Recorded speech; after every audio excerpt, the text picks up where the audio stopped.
All right, welcome to the December 8th, 2021 Community Formation Commission meeting. We will call it to order at 5:34 p.m. And Sam, if we could do a roll call. Sure. Commissioner Adam Malikan, absent. Commissioner Alonso, Here. Commissioner Chavez, Here. Chair Escobedo, Here. Commissioner Kim Johnson, Here. Commissioner Rachel Johnson, Here. Commissioner Killebrew, I'm here and ready. Commissioner Rodriguez, Here. Commissioner Sander, Here. Commissioner Wood, Present. Vice Chair Zepeda, Here. and Commissioner Reyno. Here, sir. You have full quorum. Thank you, Sam. So now we'll go to the next item, which is public comment for items that are not on today's agenda. Mr. Colon, can you mute your mic, please? Thank you. Sam, do we have anyone in the public that would like to give public comment? Give me 1 second. If there's anyone in the public that would like to speak on any item not on the agenda, please raise your hand. If there's anyone in the public that would like to speak on any item not on the agenda, please click on the raise hand icon. Seeing none, there are no public comments, Chair. Thank you, Sam. Now we will move on to our administrative agenda, and we will start with 4A, which is announcements. And the only announcement that I have is that Cami, unfortunately, will not be here tonight. She's not feeling well. So I'm going to do my best to facilitate the conversation. Please help me out where you can and be gentle with me. That's the only announcement. We'll move on to the next item, which is 4B, and that's consideration and action on the draft Community Formation Commission meeting minutes for November 22nd, 2021. And I'll pause for a second to give everyone a chance to look those over. And if anyone has any changes that they'd like to see, now is the time to bring them up. And if there are no changes, do we have a motion to approve the meeting minutes? I will go ahead and motion to approve the meeting minutes. We have a motion from Jordan, a second from Lizzie, I believe.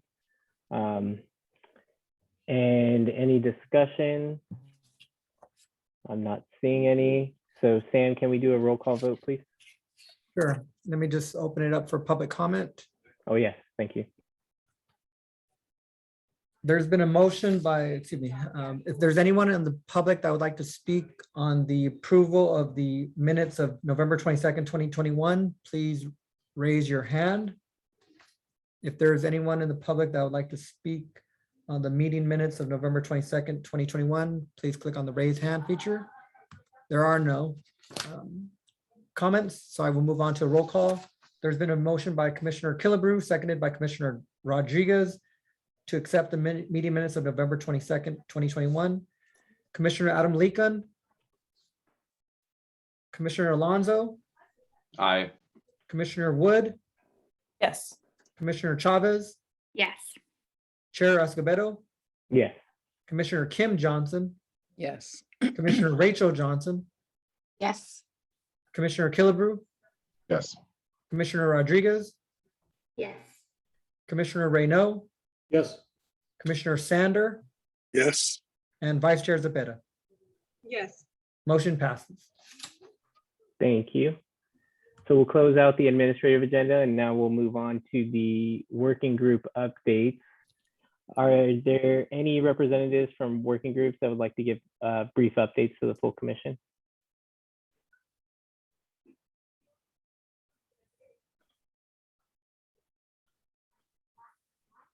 I'll give a brief one for the drafting committee for the review board portion.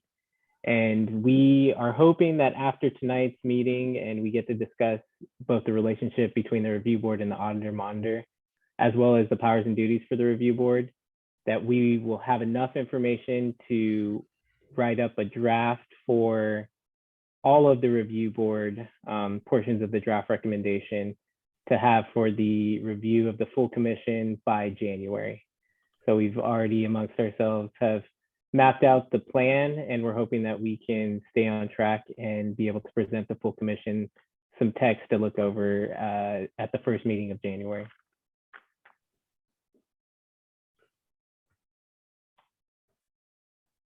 Any other working group updates?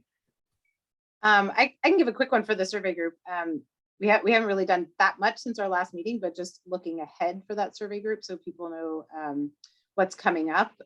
So CCI, we've reviewed with them the change in our calendar for the new year. And basically, as soon as that draft recommendation is done, the survey working group will be able to use that to finalize a few of the questions on the survey that are pending based on what our ultimate recommendations are. And then also early mid-January, as soon as we have that, we'll reconvene with CCI and with NACOL to start planning for the eventual survey release and the focus groups as well. Thank you for the update. I'm Okay. Go ahead. I'm in the monitor working group, and we have been drafting up the monitor portion. And we've met with Cami 4 times since our last full commission meeting. And then we also had a meeting with the city attorney and an HR director to get clarity on some questions that we had. But yeah, that's it so far. I think we should be meeting one more time in December, and then I think we'll be presenting something at our January meeting. Sounds great. Thank you for that update. All right. I think those are all of the updates for our working groups. And Sam, if we can open up public comment before moving on to the next item. Sure, give me 1 second.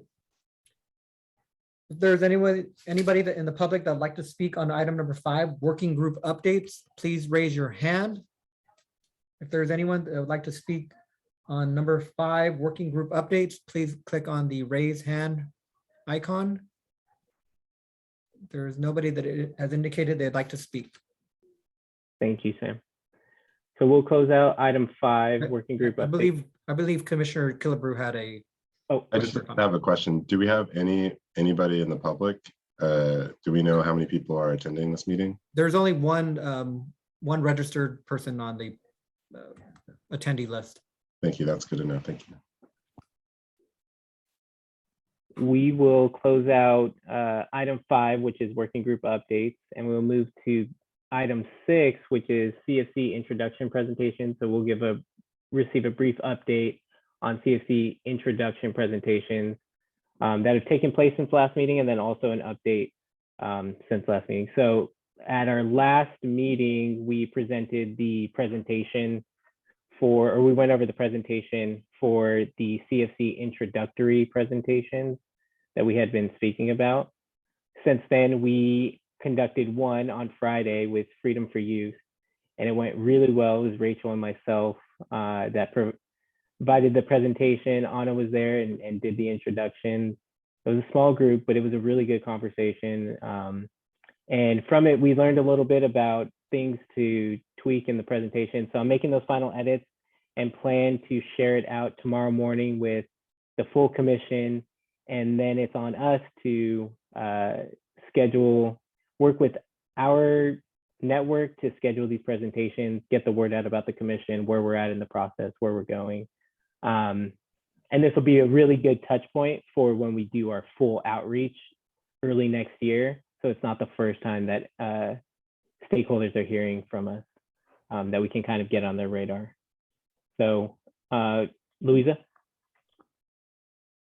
So as of this point, we now have 7 that have been completed in total for introductory presentations. And what the information that you'll be receiving, the whole commission will be receiving, is a sign up sheet for kind of where a presentation might happen and which two commissioners. We're asking at least two commissioners be present to that at that presentation. And then there'll be the presentation plus some presenter notes so that you're not going in blind. And then a data tracker, so a Google form that you'll be filling out to tell us where you presented and all that kind of information, you know, what was talked about, or anything interesting or that we should know about that came up, that kind of thing. So that all of that information will be coming out hopefully tomorrow. Yeah, thank you for that. So the goal is to just keep track of all of this information. It'll be a good piece of information for us to make sure that we're reaching all of the necessary stakeholders. And then also at the end of it, when we present to council, to really document our outreach for the community. So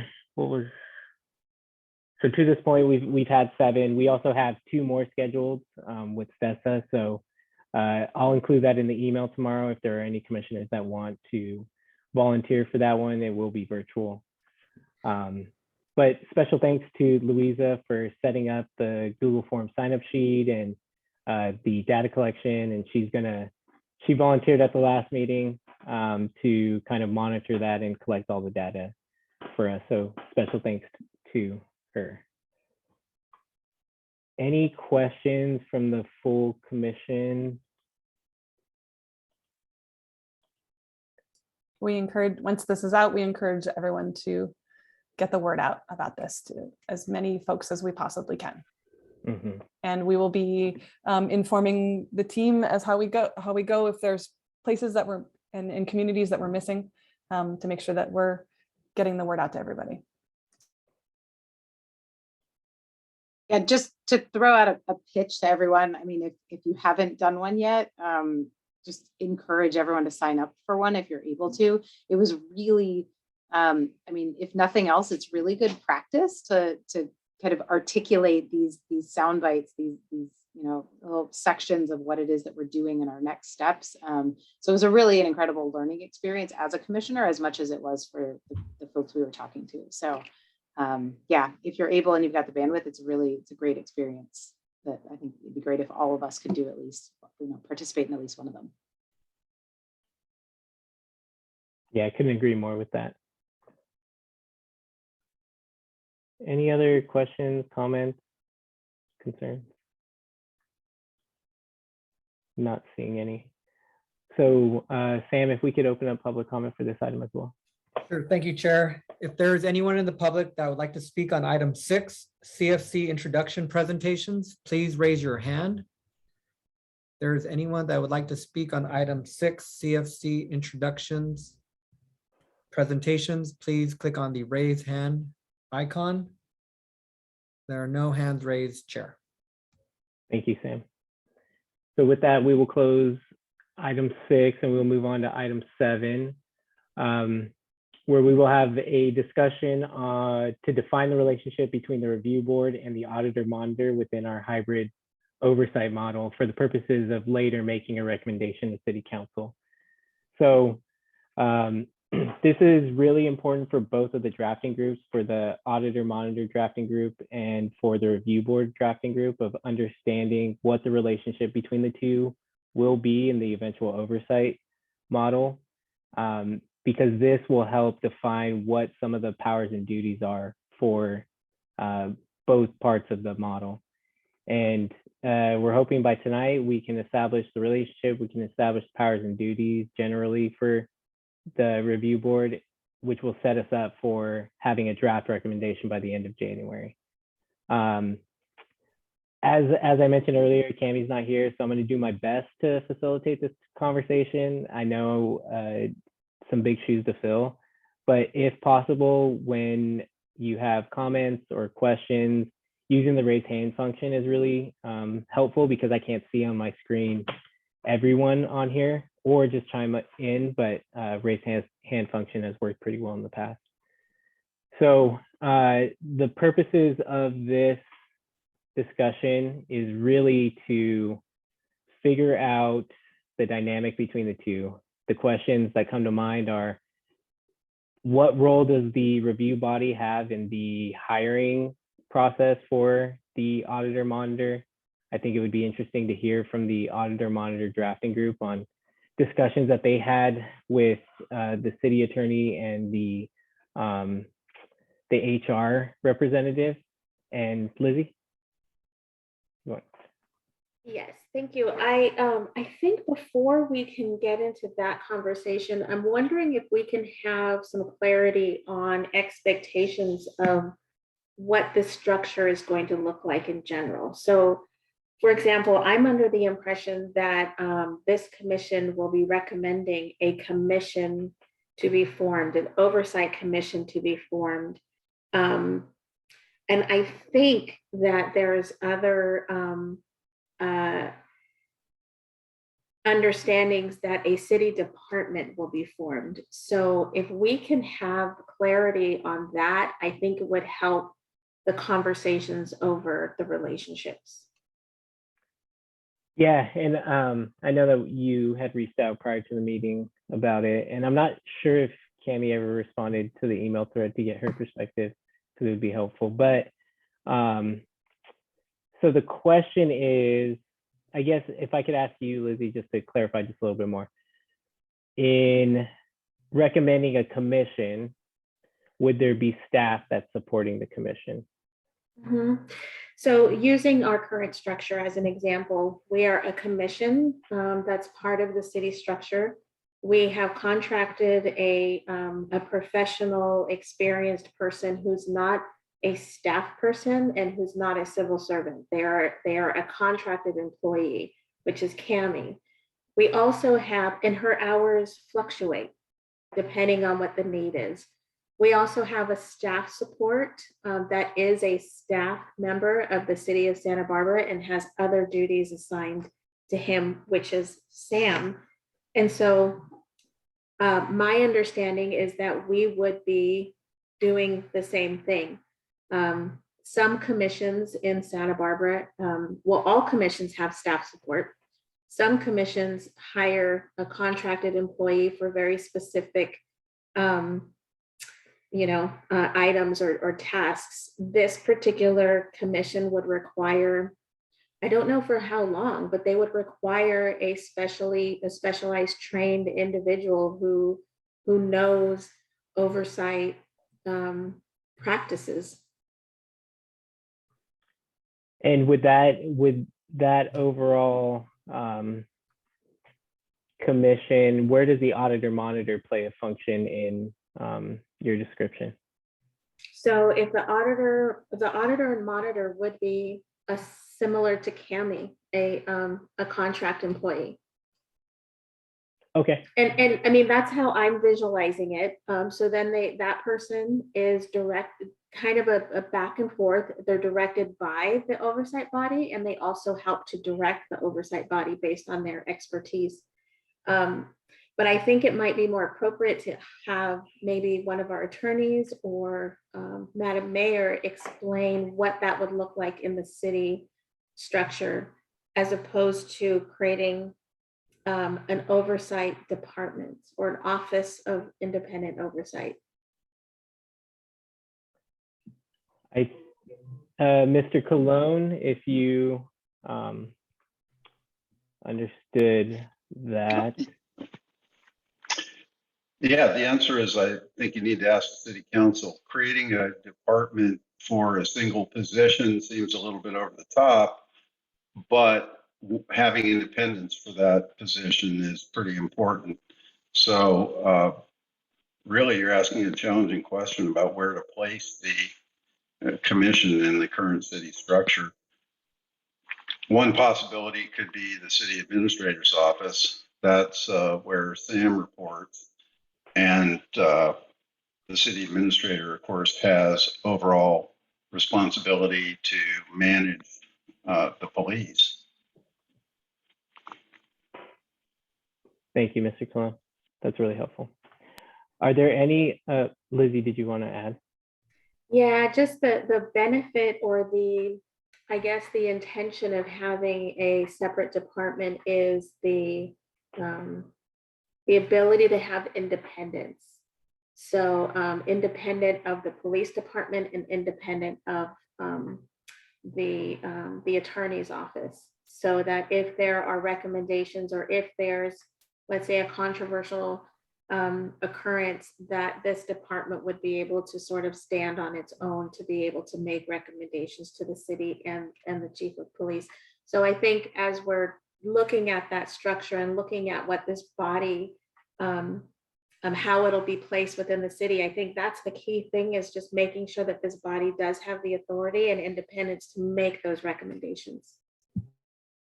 Mr. Cologne? Yes, absent a charter amendment, our office will necessarily advise the ultimate commission. The law says that the city is a single entity for the purposes of our role representing it. As I say, though, you could have separate representation through a charter amendment. And you're talking about legal representation, Mr. Cologne? Perhaps I misunderstood Ms. Rodriguez. But yes, I'm talking about legal representation. Yeah, I think you understood me correctly. Okay.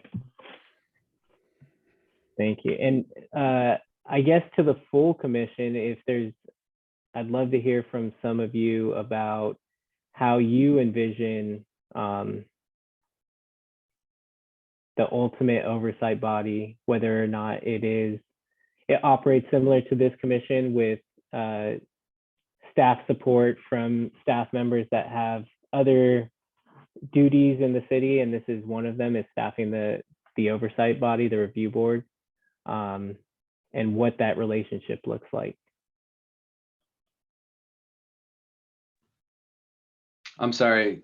I need a clarification. I thought we were talking about the relationship between the civilian oversight board and the auditor monitor. We are, but Lizzie brings up a good point, is that the structure is going to dictate what the relationship is. And if it's similar to this commission, then we are contracting out for services, versus if we have, and correct me if I'm wrong, Lizzie, if I'm getting any of this wrong, feel free to jump in. But the question is, are we contracting out support for someone who has experience in civilian oversight? Are we asking for permanent full-time positions and their duty is strictly civilian oversight? Is it a mix of the two? And that question is really important, because that's going to dictate what the process is and what the relationship is between the review board and the auditor monitor. Gotcha. I don't know that I've seen a model where the board outsources like the auditor monitor. Like they tend to, in the examples that have been provided to us, they tend to establish the office of the auditor monitor, or like the director of police accountability, or whatever it is. And then that person is the like permanent staff member that answers to the board, or the board has like a role in recruiting and appointing them, right, in collaboration with the city council. Those tend to be how the other auditor monitor models operate. Yeah, and I think one option is to do it that way. Another option is, and Mr. Clone or Mr. Doimus, if I get this wrong, please jump in. But one option is that the auditor monitor is a contracted position, and you contract them for a limited appointment for a few years, and you're not,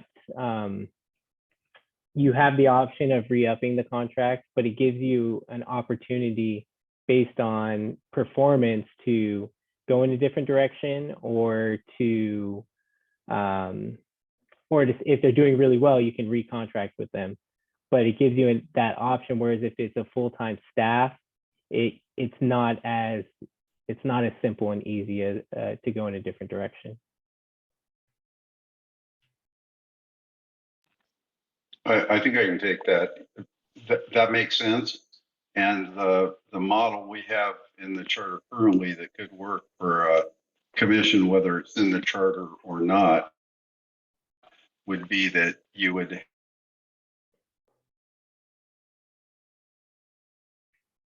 have the right and the monitor auditor to the ultimate hiring authority.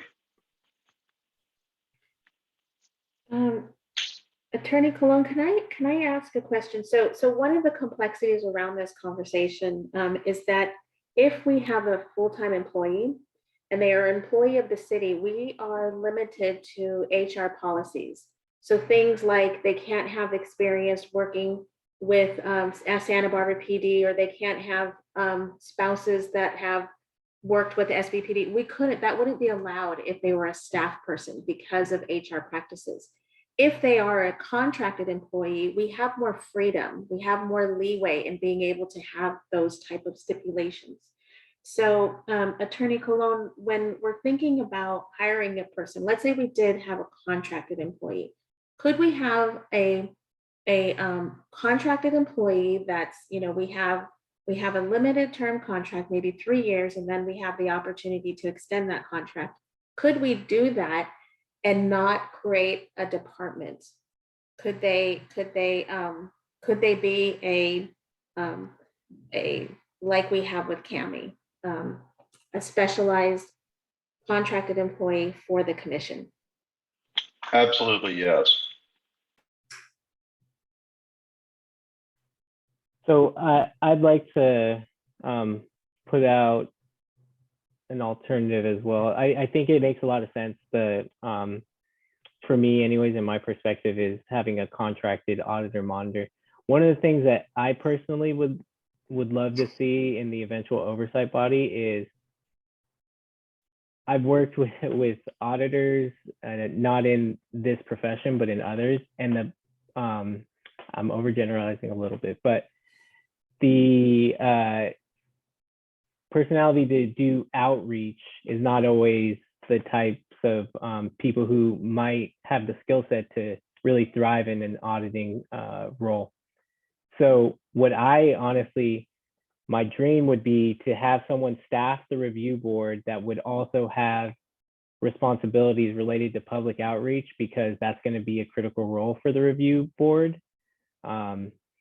And then it creates a little bit of distance between the review board and the auditor monitor. The auditor monitor could maybe be the contracted position. The staff support for the review board would be perhaps a more permanent position. Maybe it is a full-time staff position, because you probably want someone who's doing the community outreach, who's going to be the face of this independent oversight, to be more consistent, because they're going to need to develop relationships in the community. That's something that I've been thinking about, but I would love to hear from the full commission on your thoughts, if what you agree with, what you don't agree with, how you envision it, because it's going to make the discussion about the relationship between the two much easier once we get everyone's input.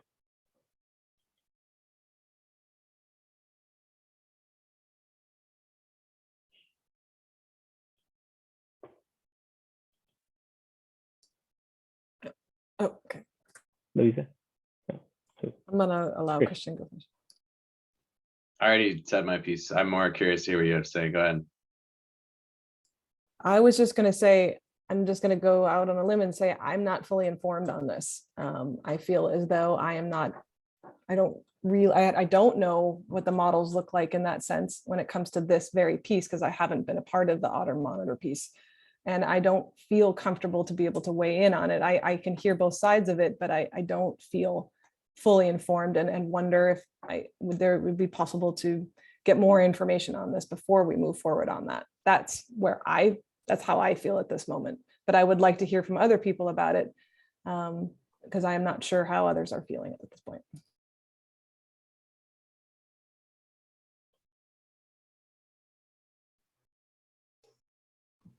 So go ahead, Lizzie.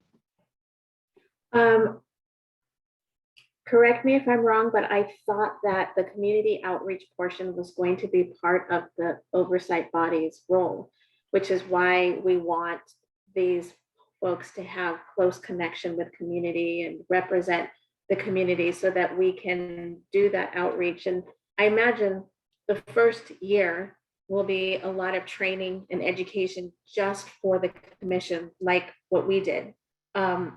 Then probably community outreach to educate and inform community on what are the policies, what is the data. Similar to what we're doing, we're going out into community to update on our process thus far. And then after that, it would be pretty kind of routine. It wouldn't be as labor intensive. You know, with the exception of a significant event that needs investigation. That's my assumption, though. Christian and then Rich.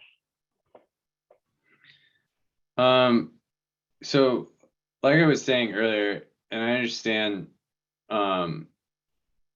you know, this is kind of a difficult conversation to have maybe without NACOL or folks to give us like institutional knowledge, but that NACOL has provided us with tons and tons of examples of other ordinances that do the Auditor Monitor model. I'm thinking specifically of Madison, Wisconsin as the model that, you know, would be one that we would be, you know, wanting to look at because it's more recent. But in that ordinance and in almost all of the other ones, as far as I've seen, they create an office, right? I don't know, like the difference between like an office and a department. I'm sure that those are the same. But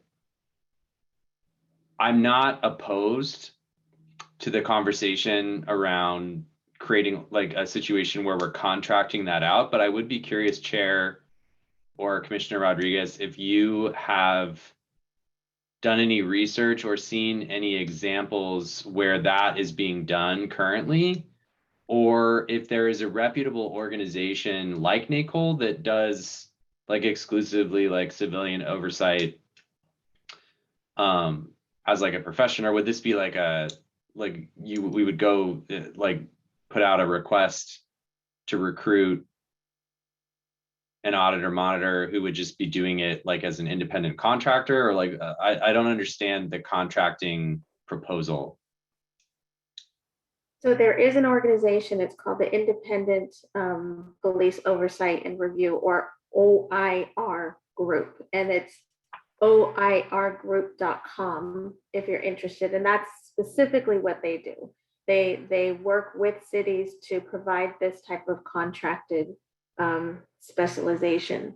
So something to keep in mind is the city size and the department size. Our department's much smaller than the Madison department. So so when we're looking at comparison or comparative cities, we also want to take those things into consideration. But I think you asked a really important question, Christian, of when we use the term, the Office of the Independent Monitoring or Independent Police Monitoring.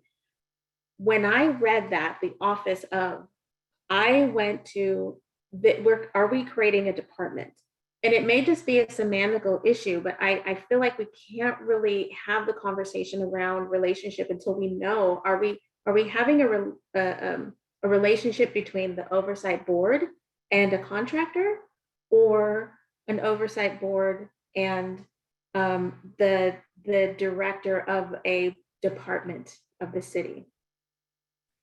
Yeah, if I may, Commissioner Rodriguez, Chair Escobedo, John Doymus, I was part of that working group and with Cammie and Commissioner Rodriguez and several other commissioners. And so there were two options discussed. One is hiring a permanent employee as a staff member to assist the commission, right? In terms of being the auditor. There's some complexities involved in that. Commissioner Rodriguez went into that. Also, this is going to be a civil service employee or at will. Still, if there's poor performance, obviously it makes it much more difficult if the commission is displeased, especially difficult if it's a civil service employee because there's requirements, significant due process requirements to go through. The other option was just hiring a contractor. So not an employee, but just a contractor to do such. And it could be on a contract basis. It could be a certain amount of hours per year. Kind of like we would have like an attorney who's on retainer, right? And to service the commission when needed. The issue is the department is not creating a department. Obviously, if you have a contractor, the contractor is reporting, working with the commission, and of course, designated city staff will help enter in the contract and everything else that's needed for such a commission. If it's a staff employee, obviously they're working with the commission, but creating a whole entire department for one employee is very wouldn't be prudent, and as City Attorney Articlon said too, it would require significant municipal code and charter amendments. But so you would want, at least if it's an employee, the purpose you'd want that employee is to have someone to do evaluations, deal with issues, raises and all that. And that's why Mr. Clun said it would be two appropriate departments if they want independence would be the city administrator's office or the human resources department, right? In terms of reporting. But really this employee would be working with the commission, and you would just need them to have a department for at least proper human resources management of that employee, like every employee would be entitled to. So obviously there are pros and cons and both.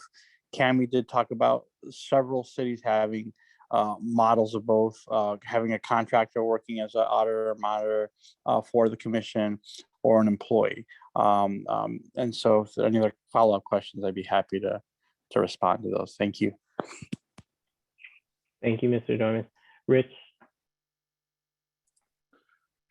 Yeah, so I was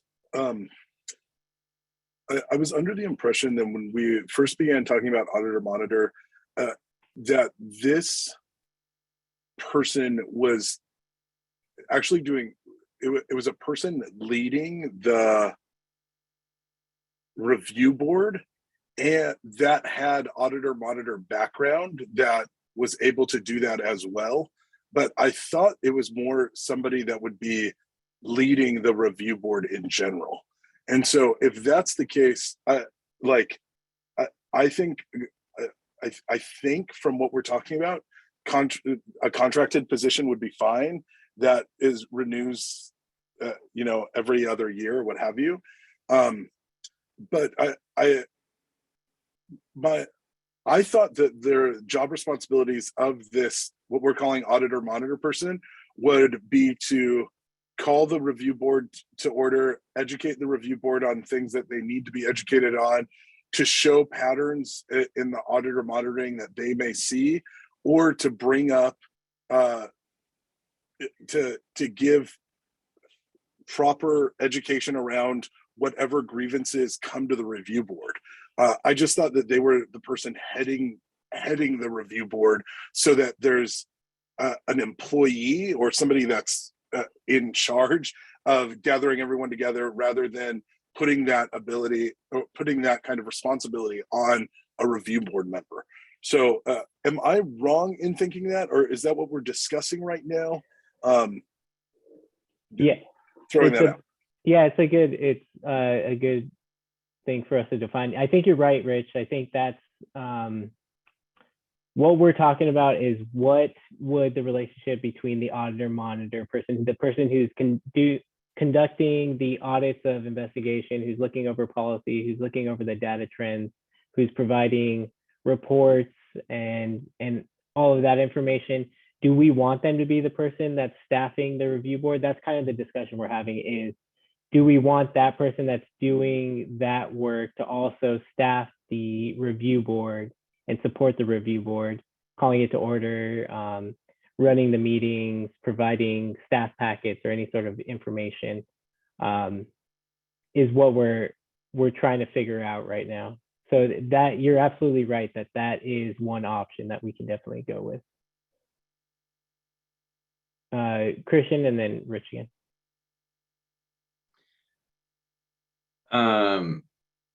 Rich, do you have a follow-up to that?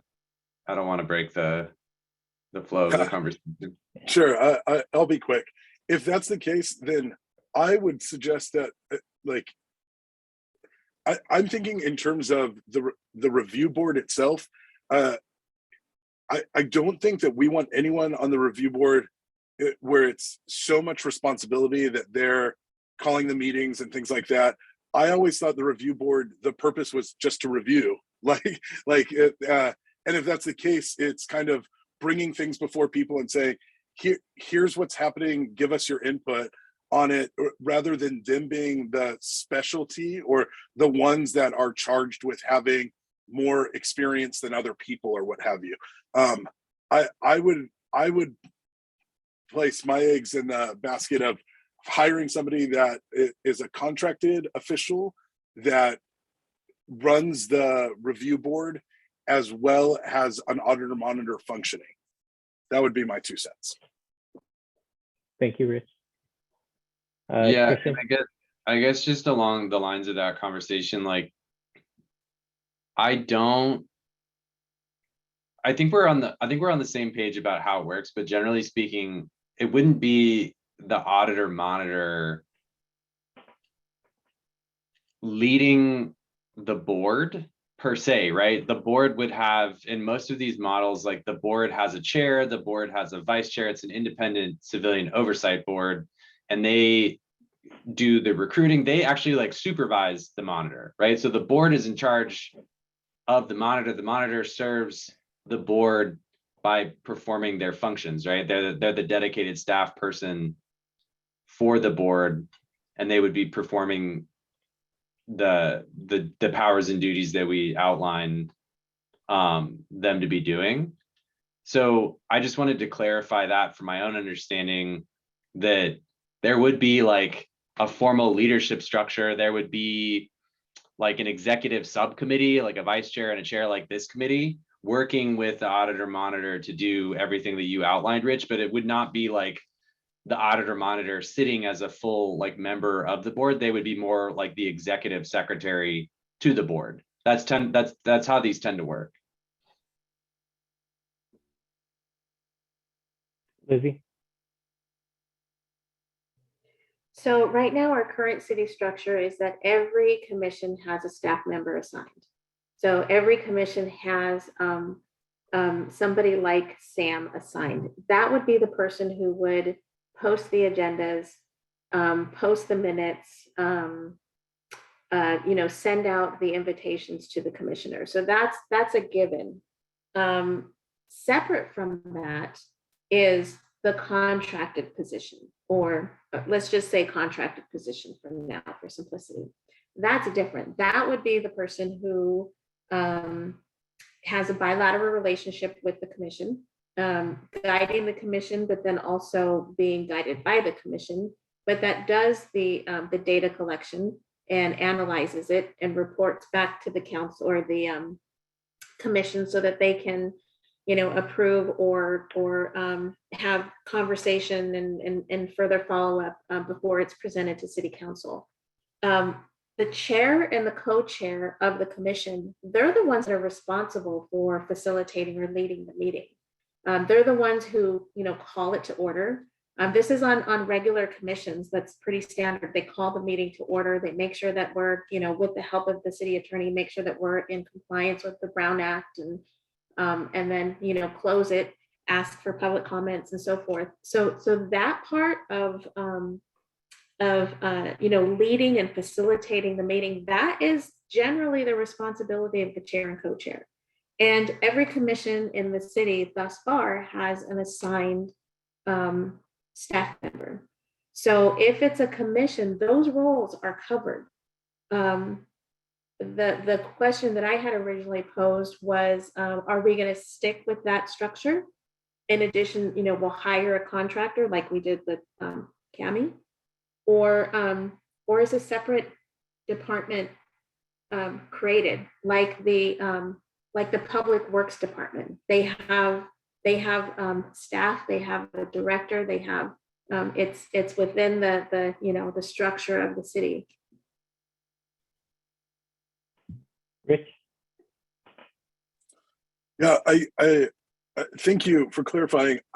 I wasn't under the impression that the review board was functioning as a commission.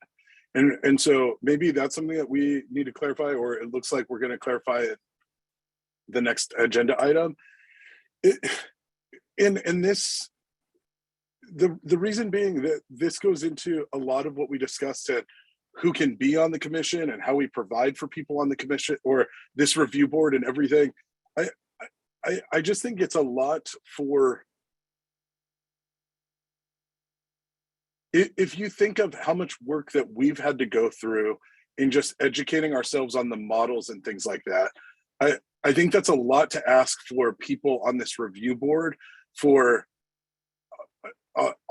civilian oversight of police.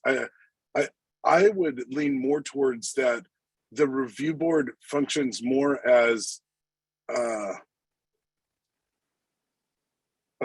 voting a voting and input function for the things that the auditor monitor position brings forward. I tend to hope that the person that we're contracting or hiring is the experienced professional that can bring a lot of things over to the review board, and that the review board says yay or nay on what is brought before them, and can task the auditor monitor or that person for more information or to explore something or what have you. But I didn't know I didn't know the review board would be functioning in such a formal process as a commission. And that could, if I'm way off base, that just let me know, and I'd be fine to change where I'm not firmly holding on to that idea. I just thought that the relationship between the review board and the person that I thought the relationship between the review board and the auditor, what we're calling the auditor monitor person, would be different. So, and maybe that's just what we're discussing. Yeah, I think it is a little bit of what we're discussing. I think the review board portion would probably fall in closer to like a commission. One of the things that I do want to, at least in my opinion, want to caution is I don't think that this review board is going to be like any other commission or board that we have in the city. So I don't want us to be restricted necessarily in this brainstorming by what we have in the city now. Often those staff members that are staffing those boards and commissions, they have work that's related to the topic itself. And for a review board like this, it's tough to find, for me to think of staff that would have work-related experience to staff a board like this, unless it was someone from the Santa Barbara Police Department, which I think for independence reasons is probably not appropriate. So for me, Rich, I think we would probably have something a little more formal, but I'm hoping that it's also a place where we can do all of the things that you noted, get feedback from the auditor monitor, be able to vote and provide feedback on policy. Also be able to provide a forum for community feedback on a lot of different things that we'll probably talk about in the next item. But yeah, that's kind of where I'm at right now. Christian? Or I would just say somebody's got to do the oversight, right? We're the formation committee to create oversight. So that board will be doing the oversight, right? And to your point, Rich, like they'll be voting on stuff and working with the auditor monitor, directing the work of the auditor monitor. But the intent is to create an oversight board, right? That functions like a commission at the city, in the sense that it has members and executive committee and subcommittees that are charged with the work of oversight, as we outline in the powers and duties section of the draft for the oversight board. But that's why we have two separate drafting committees, right? We have the drafting committee for the oversight board to outline the specific details of the board. And then we have the drafting subcommittee for the auditor monitor to outline the specific details of the auditor monitor and how, and what we're talking about now is the relationship between those two things. But we had to get to like, I think the conversation we're having right now is like, do we contract this out or do we hire a full-time staff person to do the auditor monitor function? And one thing I just wanted to add that I had meant to add in my previous comments is when thinking about this commission, the Community Formation Commission, and then relating that to the eventual oversight body, I want to caution us to not put too much responsibility on the actual review board members in terms of doing all of the outreach and doing much of the work, because I can tell you, and maybe I'm the only one, but I wouldn't be surprised if I weren't. I couldn't imagine doing the amount of work that we've done, and especially outside of these meetings, for a full term, 3 or 4 years. I would get pretty burnt out. So I think we do need sufficient staff support to be able to do a lot of the logistics, to do a lot of the prep, to do a lot of the education and outreach, so that the review board members can focus on their actual duties that we're going to outline in the recommendation. So I just wanted to voice that. Rich? Yeah, thank you, Gabe. I think that's what I'm trying to say is I would recommend that the contracted position is the main part of the oversight. That person's job is to look at the things that the complaints that are received, to look at trends that have happened, to bring that before the review board. And this is why I understand the need for a commission, but I heartily agree with Gabe. I think that the amount of work that we would ask for a review board to do should not be as much as even that we're doing now. I think that's untenable for a solid review board of the makeup that we've already lost a lot of members. I think it's because of the kind of work that this is and the amount of work that it is. And like if that were the case, if we wanted a review board with that much responsibility, I would have voted much as we were going through this to give way more money to people and to make this more of like a side gig, like a part-time job for somebody that would be taking on these kinds of responsibilities. If that's not the case, then I would stress that and that's where I'm talking about the relationship between this auditor monitor. I thought that they would be kind of leading the charge of the review board and working in, I think, Lizzie, you said like on equal terms with the review board. Like they're not just presiding over and telling them what to do. It's a mutually beneficial relationship where they're working together. But I would hope that the majority of the responsibility does land on that position, not on the review board itself. I would prefer that the review board is there to provide a lot of opinions from a variety of sources on what the auditor monitor person is bringing before them. That's my 2 cents. Thanks.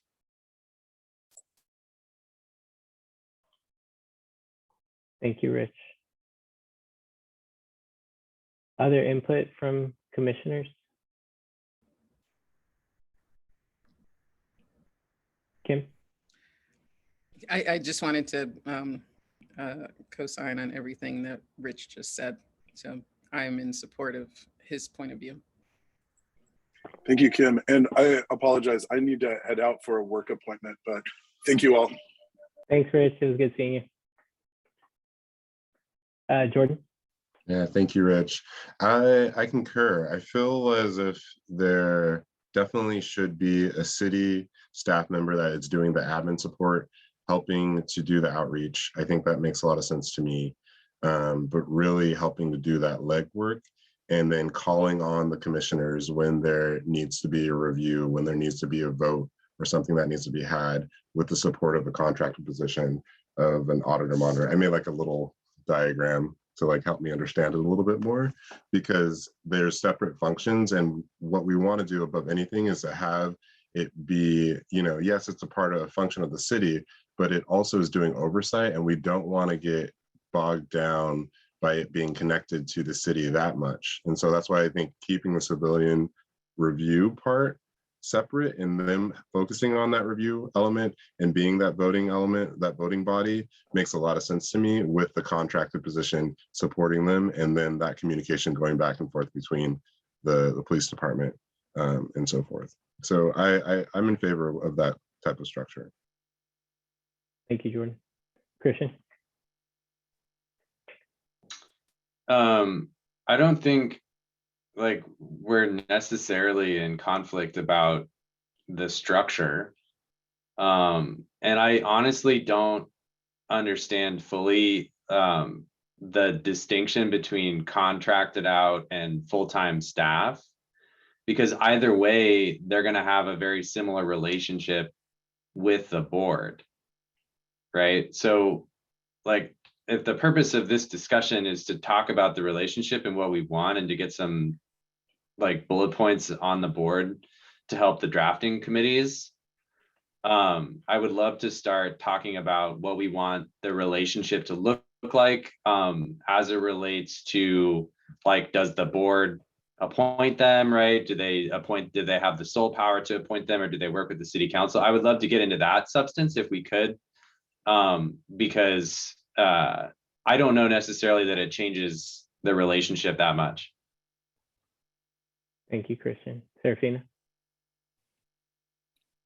Yeah, so I'm in the drafting committee for this monitor portion, and feel free to correct me if I'm wrong, Lizzie, but I think the question that we had as the drafting committee was, did we want this to be a contractor position, which it seems like I think that's kind of the direction we're going, and I personally think that that's the direction that we should go in rather than a full-time staff member, mostly because we had agreed that we wanted certain qualifications that were very, very specific of, like, you know, you could not have worked with the Santa Barbara Police Department, you're not a former officer, those specific qualifications, which we can do if it's a contract position, but I don't think that's allowed if it's a full-time city staff position.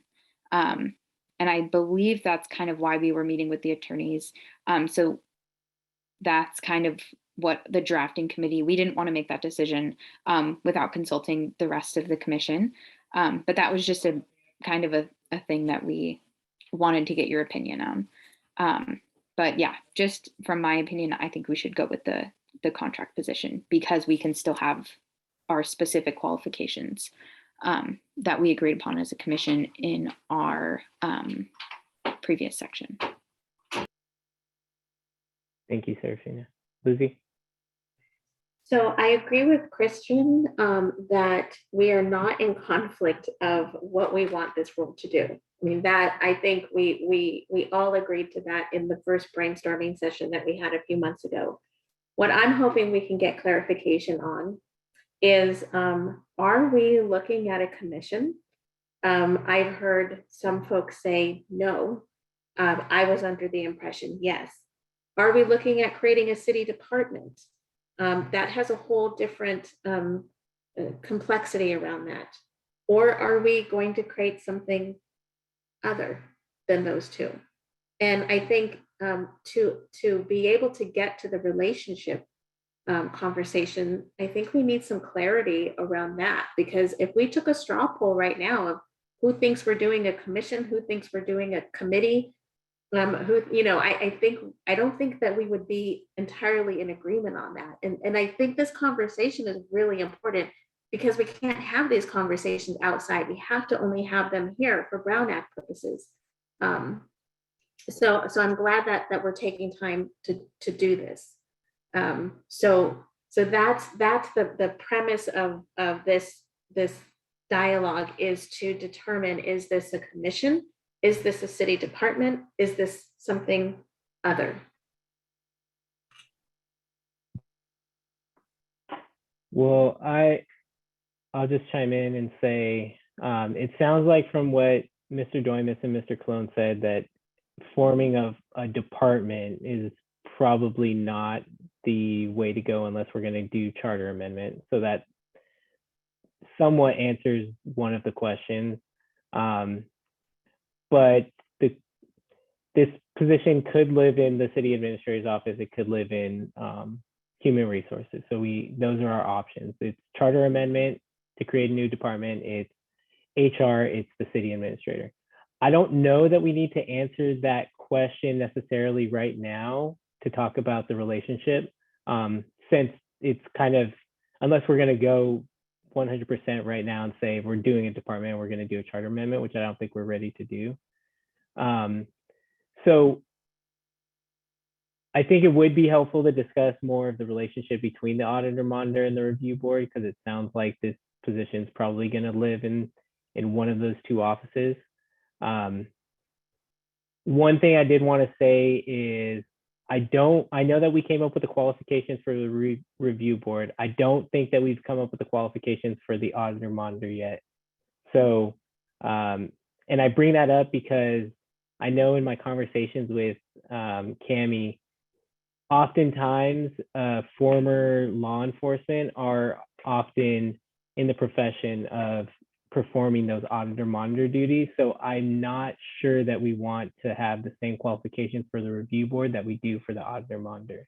And I just wanted to throw that out there. But as it relates to the review board and the auditor monitor, I guess a good starting point is there a hierarchy between the two? Do we have the review board hiring the auditor monitor? Are they just involved in the hiring process for the contracted position?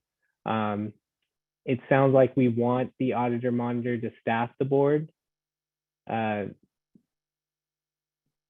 have a preference for possibly having an additional person staff the board that's also helping the auditor monitor with administrative tasks, but definitely open to hearing from you all.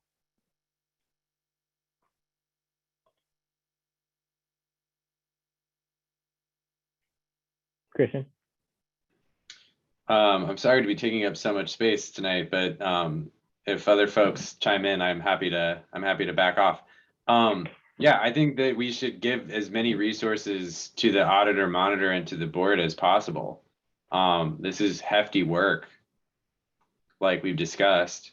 So as many resources as are possible.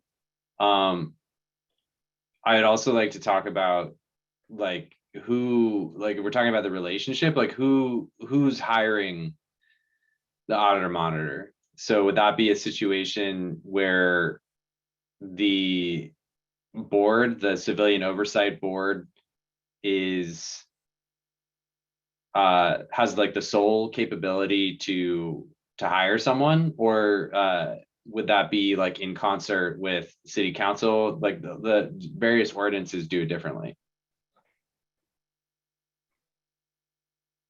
Rachel?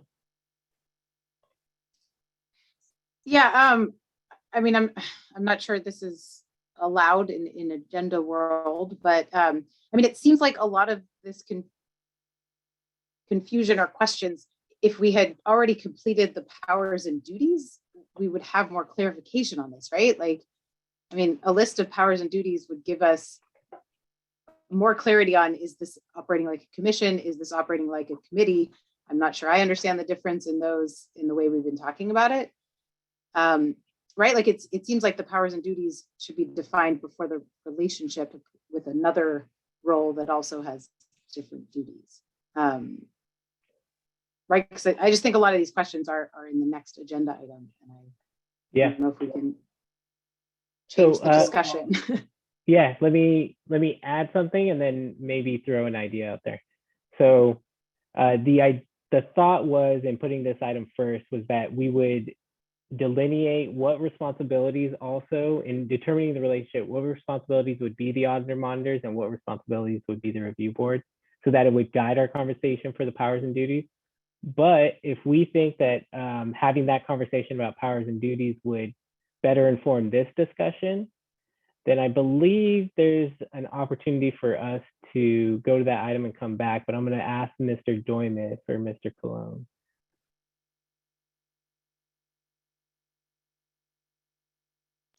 John,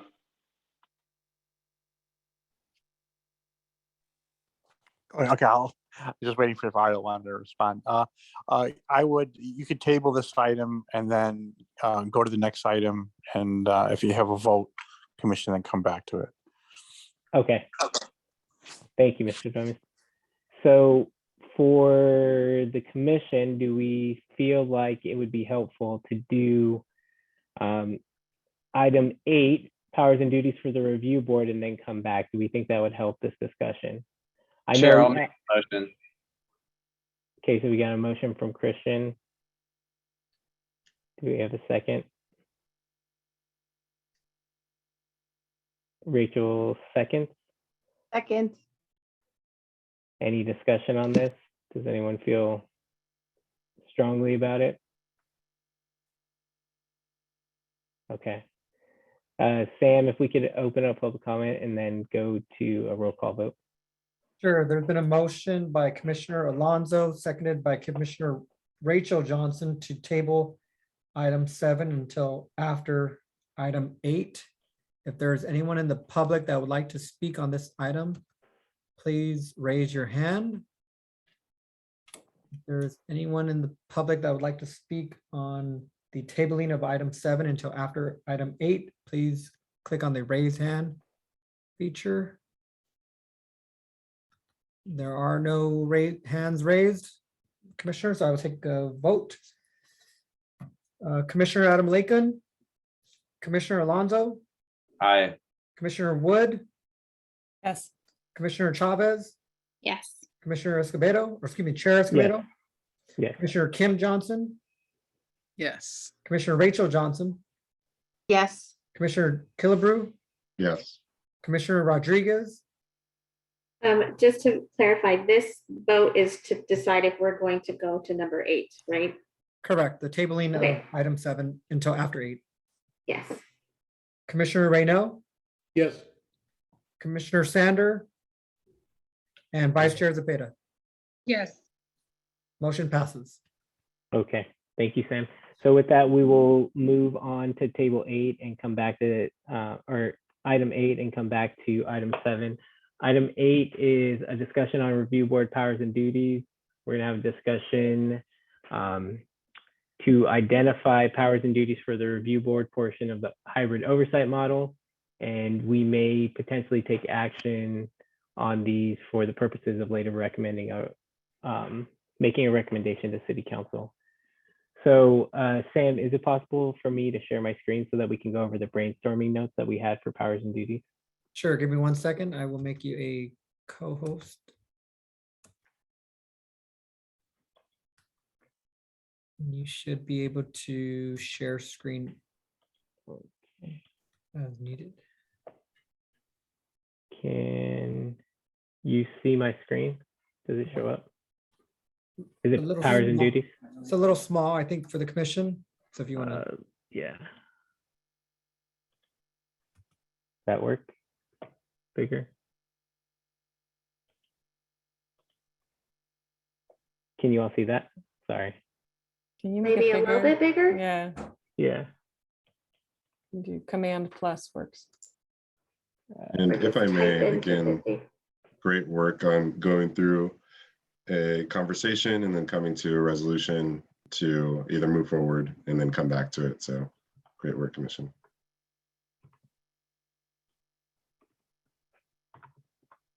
Sorry, team. I am. Is that helping at all?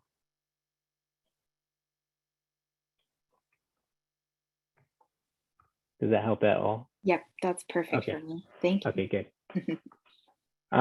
Okay, so these, just to, as a reminder to everyone in the public that's watching and also fellow commissioners, we had a brainstorming session with Cami a few months ago on different aspects of the oversight model.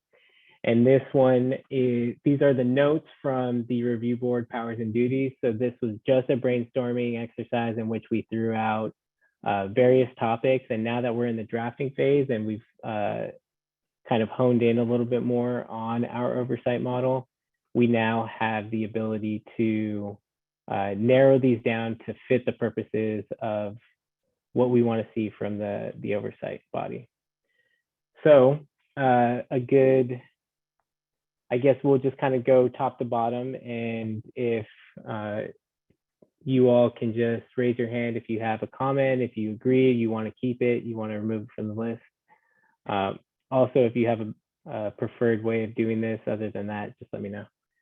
But the first power on here is ongoing evaluation of the oversight and law enforcement agencies through community climate survey and evaluation mechanisms.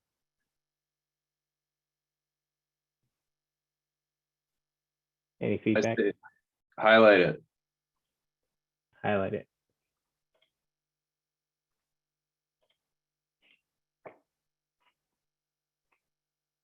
Anyone else have, we'll highlight green for, we'll keep it, and we'll draft some language that goes for that power.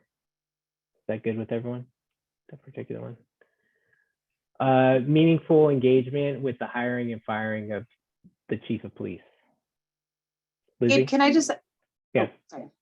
I just wanted to ask a quick clarifying question. So when you say Of like course. highlight green, are we also, is this also the time if we want to like add or amplify anything for the benefit of the drafting group? Absolutely. This is perfect. Okay. Yeah. If you have Okay, one perfect. for the first one. I mean, it just always makes me think, like, especially as the survey working group has continued to do its work, just how important that regular climate surveying and evaluation data is going to be. Just because I think in this process, we recognize how limited our ability as the Formation Commission has been to really do that work well. So I'm just extra amplifying that green highlight. Perfect. Thank you. Lizzie? Meaningful engagement with the hiring and firing of chief of police. That feels very vague to me. So I'm wondering, what does that mean? Does it mean sitting, like having a member of the oversight board sitting on the interview process? And I think the firing of a city director like that would be in the purview of HR. So I think just having more clarification on what that means would be great. Jordan? Perhaps recommendations to human resources or to city council in terms of firing. In terms of hiring, I think when we look at the city charter, it is to the purview of the city administrator to do the hiring, and the city administrator solely to do the hiring of the chief of police, which I think is problematic in of itself, to have just one person. So I think we definitely need to look to see if that needs to be a charter amendment, and how can we include more community members in that process. So this committee could be that solution, but again, it would have to be an amendment to the charter as it stands. Thank you, Jordan. Lizzie? For clarification, there's a process for hiring a chief of fire and police, and there's multiple people who sit on the interview panel, and there's a rating system. I think this might be a good time for Chief Malekian or the city administrator or city attorney to talk about that process. So it's not just one person making the decision. I don't think that's well known, but yes, please share that. Thank you. What I'd like to share with you is just that the city charter gives the existing fire and police commission the responsibility to make a recommendation on hiring and firing of the police chief. So Mr. Colon, in order for this oversight body to be able to provide similar feedback, it would have to be a charter amendment, I'm guessing, so that there wouldn't be overlapping powers between the two bodies? I'd prefer to withhold judgment on that because as we discussed, I want to try and facilitate what you want to do. The concern, so I could imagine there being an additional recommending body. The question we'd have to analyze is whether that implicates some due process right for the incumbent chief. But I do want to call out that there is a charter issue there that we will want to address when your work is complete. Thank you. Rachel?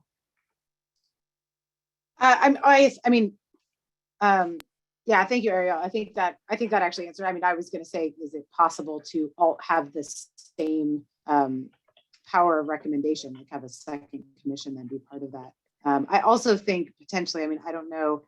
I think back to that. I know we've referenced it before, the third-party survey that went out about the current search for chief, where community members could weigh in on qualities that they would like to see. I know that didn't really go anywhere specific, but this could be a commission because of all the research and education where, is there some sort of mechanism to give input on the job description and the qualifications and characteristics of the hire, right? Even if we run into a charter issue with something else. Christian? Yeah, I'm not married to this needing to stay as a power and duty, but there are other cities that do outline this in their ordinance. So Berkeley, for example, has language that I think without charter amendment says, like, notwithstanding, here I'm just reading it exactly in their ordinance, notwithstanding Article 7, Section 8 of this charter, upon the notice of the vacancy of the position of chief of police, the city manager shall consult with the Police Accountability Board or subcommittee of the board on the job requirements, application process, and evaluation of candidates for the chief of police. And so there's not like they're not making the hiring decision for the chief of police. It's just very clear language on the city manager consulting with them on various aspects, which we could include in our ordinance.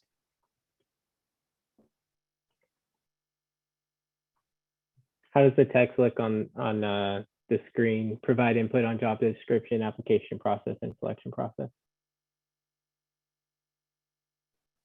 Cool. Any other feedback? Jordan? I'm curious because Lizzie just mentioned that there is a complete process for hiring for the city of Santa Barbara. Can I have a point of clarification for that? With Chief of Police? Yeah, is Chief Malekian on the call? Sorry, I can't see so well when I'm sharing my screen. If not, Mr. Colon, can you speak to the process? Yes, or if you would, I could share the charter section. It's pretty clear if you'd like me to show my screen. Yeah, I will stop sharing so that you can. Okay. I will make Ariel a co-host so you can share his screen. Thank you, Sam. Sam, it also looks like Chief Malekian is an attendee in the meeting. Is it possible to elevate Chief Malekian? Yeah, and if you'd like him to speak, I can also give me 1 second. After Ariel's done, I'll ask the chief if he'd like to speak. Thank you. So there are really a couple of things here, and as I said, I definitely don't want to preempt your thinking and creativity. What I view our role as being is to facilitate whatever recommendation you come up with. Please keep in mind that the city council hires and fires me, and they appointed you to do a job. So I'm here to facilitate that. The item D here, recommend. It's actually a very interesting thread that runs through the charter. Many of you are probably aware that most cities have a city manager. Santa Barbara has a city administrator. An administrative form of government typically is one that has a strong mayor and strong boards and commissions that in some cases actually hire and fire the department heads. Santa Barbara is a hybrid. So the city administrator has the authority to appoint department heads, but only after the approval of the city council. So when you look at the Board of Fire and Police Commissioners, it reflects that hybrid where the charter wanted the body politic to have a strong role in the operation of the city. So all of these built-in boards and commissions are really an early form of civic engagement to ensure maximum participation. As you do your work, I think there are some areas in Charter Section 816 where I'm hearing a little bit of overlap. Overlap doesn't mean conflict, though. And where you'd be legally limited is in creating a conflict with the charter. So again, that's why I want to hold back, not interfere with your creativity. And then when you're done, see how we can facilitate your recommendation. I hope that helps. Yes, thank This you, is- Mr. Cole. And by Go the way, ahead. this is, if you Google Q code Santa Barbara, you can find the charter. I'll stop sharing. Thanks. Thank you. Lieutenant Hill? I just want to let you know that Chief Malekian is trying to speak. I'm not sure if Sam's been able to make him a panelist, but he's having tech issues. He's attempting to get on. Give me 1 second. If Chief Malekian is not able to speak, I can at least talk about the process we've used, how the Fire and Police Commission have been put in that role, if you want. But we'll wait. Thank you. Yeah, let's see if we can get Chief Malekian on, and then if not, John, we'll go to you. All right, Chief Malekian, are you there on the line? Chief Malekian, are you there? Can you hear me now? Yes. Yes, Chief. Yes. But there's a bit of echo, so if you can maybe mute the other device that you might be. Okay. All right. Can you hear this? There's feedback still.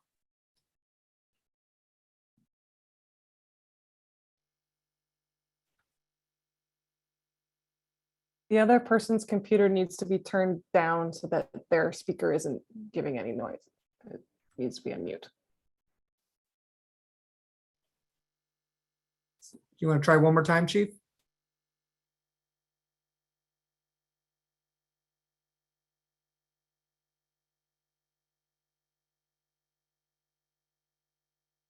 All right. How's this?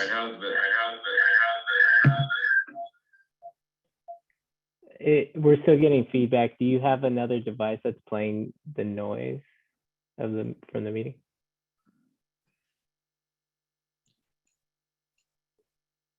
Let me try this. Nope. My apologies. You could hear me 5 times, but that's probably not desirable. Maybe we move to another item while Yeah. the chief gets the tech issues figured out. Fair. So we will come back to this item, and let me see if I can share my screen again. Can you all see that? Okay. Okay. All right. So moving on to the next item, making recommendations regarding policies, practices, and procedures. I'd say highlight it. That's an important one. Agency required to respond to recommendations within, oh, Lizzie, go ahead. I wonder if perhaps Lieutenant Hill can speak on that one, because if I understand correctly, all of the policies and rules like that are brought down by post. So it's not like the Santa Barbara Police Department creates their own policies. They're standard policies. So I'm just curious how that would work. Yeah. Lieutenant Hill, can you speak to that? Sure. Do I have an echo? No. Okay. Commissioner Rodriguez, commissioners, thank you for the question. I think there's a conversation to be had that embraces both what Commissioner Rodriguez said and what the intention of the commission is, or the recommendations I hear are. Many of our policies are legal mandates. They're codified in law, and then they're transformed into policies that we're required to follow. So there are policies that don't really have a lot of, we don't have a lot of wiggle room, in other words. However, not all policies are codified in law. There are many policies that are considered best practices. So there are conversations to be had for some of the policies. So I think that there's a room to recognize that both some policies are codified in law. We really don't have much choice to follow. However, there are also policies that are considered best practice, and there is room for the commission or review board to review. So I think it's I think that the idea that a review board or a commission could make recommendations on policy is legitimate on those that are best practices, just probably a little bit more limited on the ones that are codified in law. So I think it's a reasonable, if that makes sense. Yeah, thank you, Lieutenant Hill. That was very helpful. All right. Any other comments or feedback on that one? Not seeing any. Okay. So agency required to respond to recommendations within a specified time limit. So I think what this refers to is if there's a policy recommendation from the oversight body, there's going to be a specified time limit for the Santa Barbara Police Department to respond to the recommendation, either accepting or denying. And if they deny, they have to provide a reason why.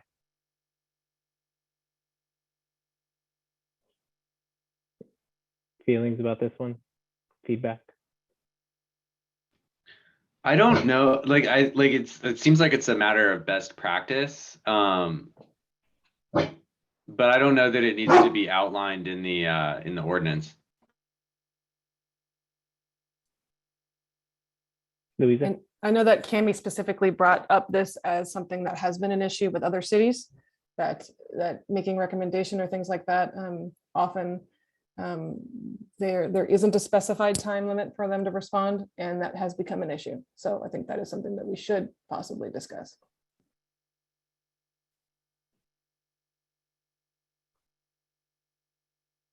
Lizzie? The agency required to respond, is this that that role is gonna oversee that the department responds timely, or that the review board responds timely? It would be the Santa Barbara Police Department. So I'm going to change agency to Santa Barbara Police Department.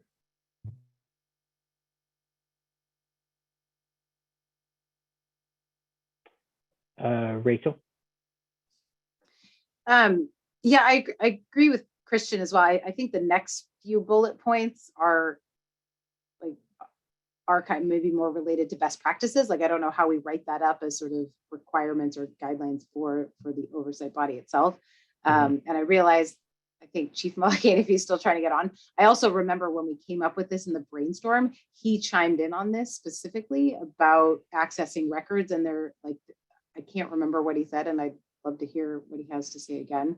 But right, I feel like there are some of these maybe best practices or sort of aspirational culture of working with the PD that I don't know, we might want to group them together and do a little more thinking on like, how do we actually write that up as part of this ordinance, when really it's about building good relationships that then allow for these kinds of best practices to become normal. If I could follow up on that, I would, speaking for myself, I would like to see the required specified time limit to be a part of the recommendation, only because I definitely want this to be collaborative, and I want us to create a space where it is very much collaborative. But I would also like an oversight model that that deals for possibly the worst case scenario and is able to sustain the situation we don't have now. We have a very collaborative relationship with Lieutenant Hill and Chief Malecki, and that might not always be the case in the future. So having something specified like that in the recommendation would be important to me. Chief Malecki, and I saw you turned on your camera. Is your audio working? Can you hear me at all? Yes, with no echo. Oh, that's awesome. Okay. I have no idea how I did that, so I'll just wait and ask the question again, and I'll try. So we got two questions for you. We have the first one, if we're going to go back to the previous item, is can you outline the hiring process for the chief of police? Yes, and while it does vary from place to place, it doesn't vary widely. And there is always a significant amount of community input. So generally speaking, and the survey that was referenced earlier, a job description is put together. It's usually based on input from the city manager, sometimes from the existing police chief, from the community, from any community groups that want to weigh in. And this flyer goes out, and depending on what the instructions are about the scope of the distribution of that position, it can be local, it can be state, it can be national. Generally, applications are collected, and they are reviewed to see if the candidate meets minimum qualifications. And for example, when the process here started in July, there were 26 applications submitted by the deadline. However, 6 of those applications did not meet minimum standards. So you had 20 qualified applicants. Now that process was suspended, but let's say for the sake of argument that it hadn't been. So those 20 applications would have been reviewed by the headhunter and probably reduced to some smaller numbers, usually somewhere between 8 and 10, to get it down to a manageable number. And then there is a community input process. So for example, when I was hired for the city of Pasadena, there were actually 4 panels. One panel was made up of law enforcement professionals. One panel was made up of labor representatives from the city, all the unions in the city. And 2 of the panels were community members. What the exact process was for selecting them, I don't know. But I do know that they were active in the community, because over the course of the next 13 years, I saw almost all of them and worked with them on a regular basis. But whatever that process is, that community input comes in there. Then, generally speaking, that process, usually under the leadership of the headhunter who's been hired to do this, whittles that 8 to 10 number down to somewhere between 3 and 5. And then there's usually an additional process. It may include more focused interviews from the community. It will certainly include one-on-one interviews with the city administrator or whoever the hiring authority is. And while technically the city council is not involved in that process, and that also depends on what jurisdiction you're in. And Ariel may know better than I do the specifics of how department heads get hired in Santa Barbara. But generally speaking, when that entire process is done, the city manager will make a conditional job offer to one of the candidates, at which time there's a fairly extensive background process, as well as a medical and a psychological evaluation. There's several things that have to happen with that, and assuming that works itself out, then the person, usually what will happen is the city administrator will talk to the council and get input. But whatever that process is, from the time that initial flyer is posted until that we get to that final decision point, there is that process in between those 2 points can be designed in almost any way. I was listening to the discussion earlier. I will tell you that in Seattle, the oversight, the not the Oversight Board, that was Office of Professional Accountability. There's a community group, and now I'm drawing a blank on their name, but they were well represented on the community panels that interviewed chief candidates. So I hope that helps. Thank you, Chief Malakian. Any other, Christian, did you have any feedback on this particular item that we went back to? No, it's for an upcoming, for one that we skipped too. Okay. Any other feedback on this one, Rachel? I mean, I like the idea that of maybe being more specific then about saying like, you know, a representative from the commission sit on that interview?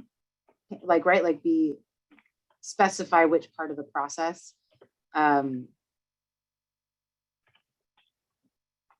Yeah, which part they might be a part of.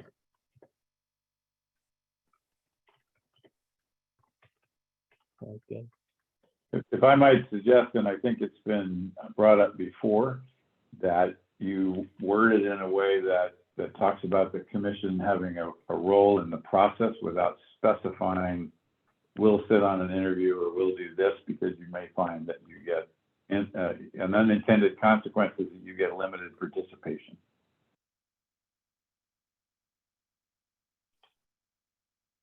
Rachel, did you want to? No, I'm curious about that, like, right, because obviously that's not what we want. We want to make sure that it's not something that gets cut out. So I'm just curious if, like, you know, input on the job description, or, you know, I think that's why maybe initially we arrived at like meaningful engagement, but I feel like now we're just thinking that's too vague to, you know, that could amount to somebody in the future just saying, well, I had a phone call with the chair, and that's it. So I don't know, I guess I'm just curious, what are some other ways where we could be more specific without being too specific? Chief Malakian, did you have anything in mind when you suggested the language adjustment?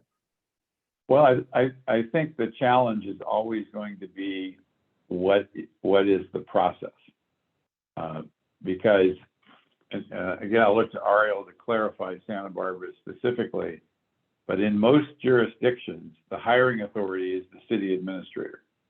And so theoretically, the city administrator can just hire somebody. Now that never happens because for a variety of reasons, it doesn't happen.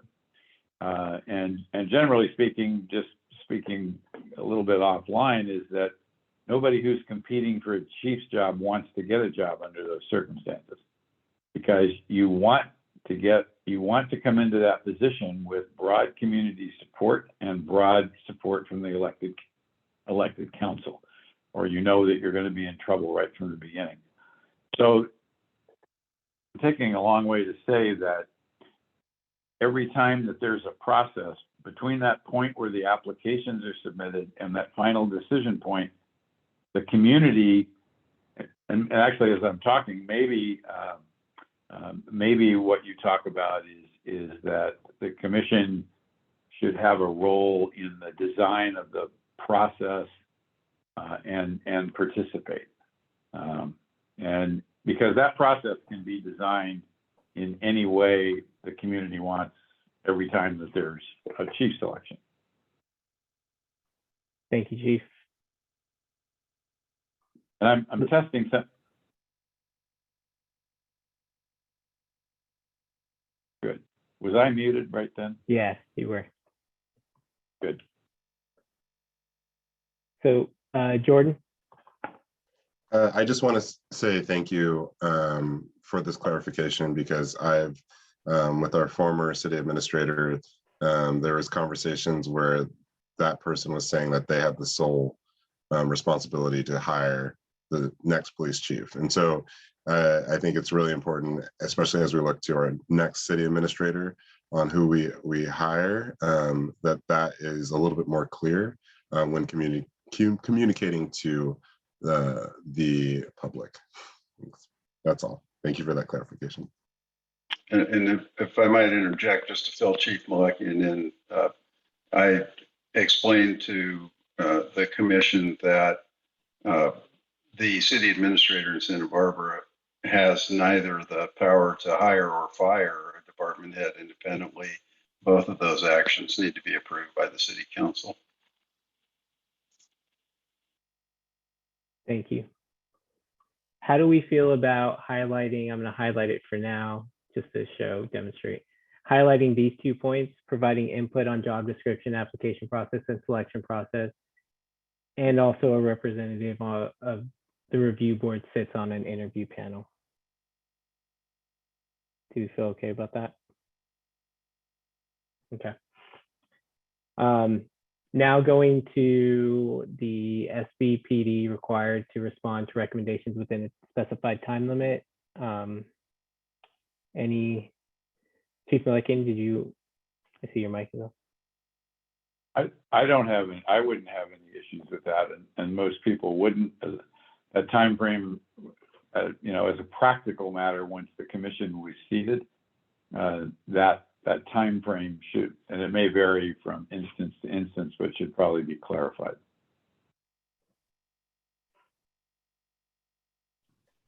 So for the commission, do we feel okay highlighting this? Chair, I think that I have no problem highlighting this. I just think like this bullet and perhaps like the next 4 or 5 related ones might be better placed as part of the drafting for the auditor monitor powers and duties.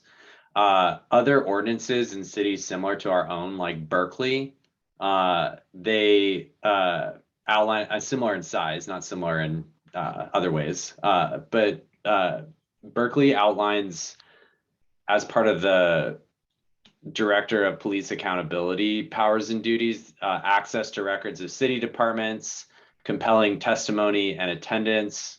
They outline specifically records relevant to police department policies, practices, or procedures, personnel and disciplinary records of sworn employees, police department investigative records, and they also outline maintenance of confidentiality of the records and also prompt compliance with requests for records. So in this case, they say specifically in the event that the records are request no less than 10 days from the date of the request. So those are all things that are great and that I think should make their way into the ordinance, but perhaps as part of the duties of the auditor monitor, as opposed to powers and duties of the board. Mr. Cologne, did you want to comment? Yeah, just a point of information. I spent many years working with the city attorney in Berkeley, Manuel Albuquerque. The Berkeley's Police Commission is in their charter. Thank you, Mr. Cologne. Lizzie? I agree with Christian on that, because if I was serving on that commission, this language is basically saying that I would have access to raw data. And if we're having a person who is going to, act as the monitor or the auditor, they should have that access and then report back to the review board. I might suggest language such as like, and maybe this is for the next conversation, of shall have a cooperative relationship with Santa Barbara Police Department and city, which includes, and then kind of list those things. But in regards to the review body, the 13 people or 11 people, I'm not sure that all 11 people should have access to that data just by calling and saying, I want access to this in 10 days. So right now I've highlighted, just for everyone's information, I've highlighted this. I just made the comment auditor monitor duties. It's not for sure set in stone, but I wanted to highlight that so I didn't forget later. Christian and then Rachel. My suggestion would be for us to put language in here that gives the board the ability to direct the auditor monitor to make requests for data. I think that would be the ideal situation here, and then also be in the spirit of what Commissioner Sander and Commissioner Kim Johnson were talking about earlier with not overburdening the board with stuff, but give them the ability to direct the Auditor Monitor to do that. Rachel? Gosh, I feel like I'm going to forget all the things I wanted to agree with. I wanted to say I really like Lizzie's suggestion of, in this piece of it, like including that language of like, you know, fostering a collaborative working relationship, because I think that is absolutely like how we can kind of build in some of the culture of what we're hoping to see with this. I also love the idea, and this is what I was sort of hoping for, is that this was going to help us clarify that Auditor Monitor piece, because I do think that was my understanding of what that role would be, is that is the entity that is analyzing trends in data and doing that. So I think this is like the perfect way to look at that, like bracket that out for the Auditor Monitor. And then, yeah, I mean, I'm definitely curious when we do return to that. I just want to say this out loud so I don't forget it, of like, yeah, that is a part of the relationship, that back and forth. So the Oversight Body can all of their requests, and I'm asking this as a question, if this is what we're saying, is that any requests for data and records and things like that, would that all be filtered through the Auditor Monitor? Or can we envision that the Oversight Body would have any reason on its own, apart from that relationship, to go ahead and like request data? Because I think Lizzie's right. Obviously, we're not saying that individuals need to, you know, be able to have access to the raw data, but I just want to put that question out there so we think about that when we go back to the relationship with the Auditor Monitor.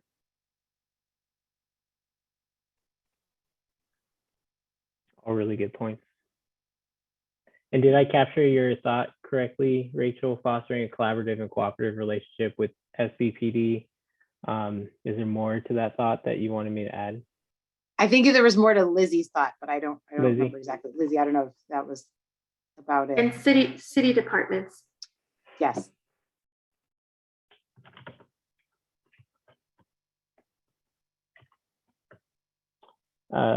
Chief Milliken.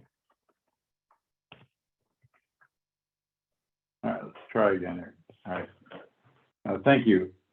First, two things. One, thank you for putting in the issue about collaborative and cooperative relationship. I've said from the beginning that I think that's absolutely critical to the success of this. And the other thing is, I don't weigh in on these things, but as you have your discussion about access to raw data and reviewing data, that is from a legal perspective, there are a number of restrictions around that. And when you get into this issue of the Auditor Monitor and where all that's going to go, I hope there needs to be some acknowledgement of that, because it isn't an unlimited access.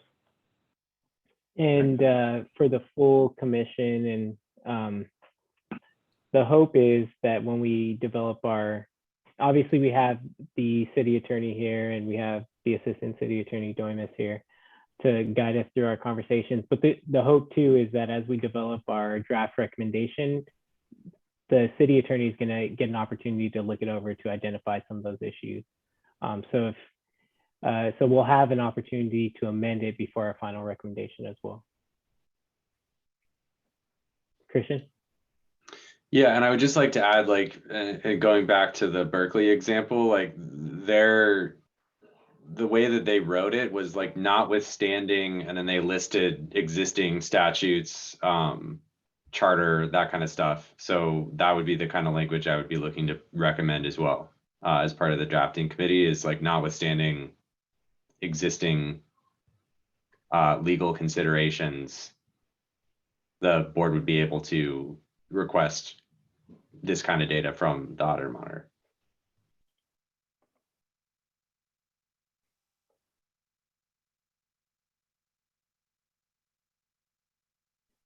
How do we feel about adding this portion of the powers and duties to the Auditor Monitor portion? Does everyone feel good with that? Awesome. So I'm going to keep this highlighted and send it over to the Auditor Monitor drafting group. so that they can do some work on it. And just as an FYI, it's already included in the monitor drafting group. I should have known, way ahead of the game. Can direct auditor monitor to collect data or information. Do we feel okay with highlighting this one? Green, thumbs up real quick. Cool. All right, ability to contract with outside legal counsel and investigators when needed.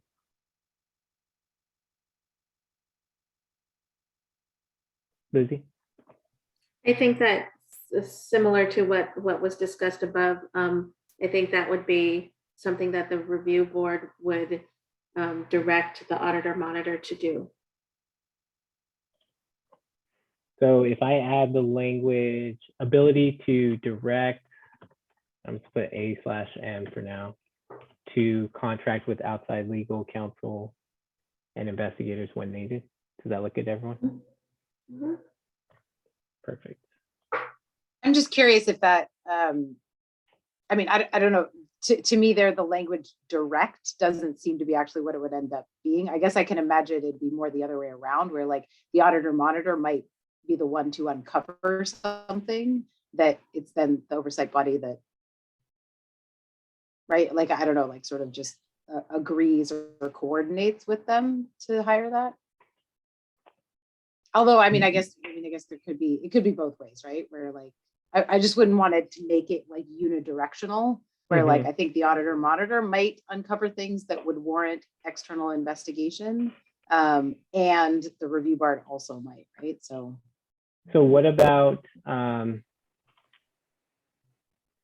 language? Just as an FYI, that's included in the monitor section as well.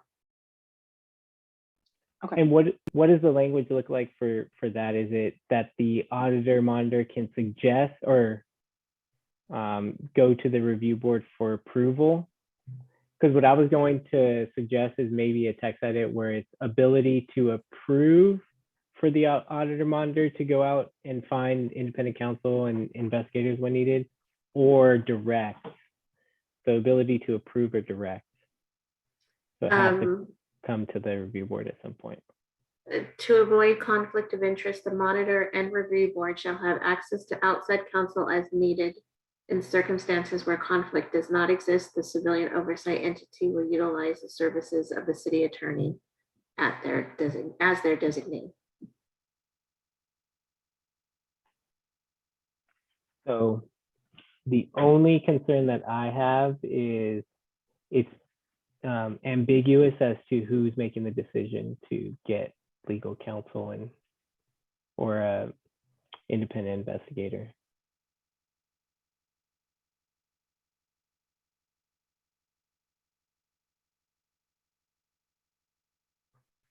Again, this kind of goes to the relationship of the auditor monitor and the board too, because it's like if the auditor monitor says, hey, I think we should do this, like in my mind and my preference would be for them to get approval from the board to do that.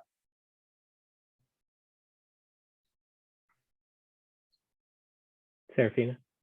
I agree with that, because I was also thinking similarly, Christian, of I think when I had been working in the auditor monitor drafting group, we were talking about, or I was saying that I didn't want it to be just one person's decision, and I also didn't want somebody to feel alone in their decision to say, oh, I think we want outside counsel on, whatever the matter may be. So I think having a vote that the review board could take, I'm still not sure who would, I guess, decide to do it.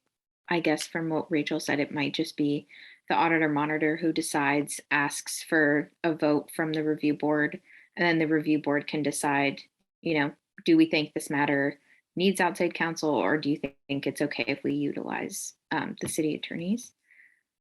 So that's just what we were thinking. But yeah, I don't think it should be just up to the auditor monitor only.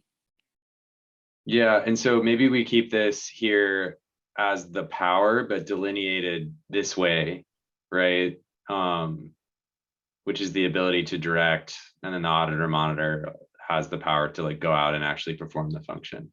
Does everyone sort of understand and agree with that? And now I'm sort of starting to understand why the other ordinances included this in the powers and duties of the board, or why some of them did. So do we feel good about keeping this as a power for the board? Is the auditor monitor can bring it to the board and say, I suggest that we hire outside counsel or an independent investigator, and then it's up to the board to approve. But I think I agree, yes. But I think also like whatever the situation is, if the board ultimately the board would approve or not approve the situation. So it's if the board thinks it's necessary, they could make that direction, or if the auditor monitor thinks it's necessary, they could bring it to the board and the board could say yes or no.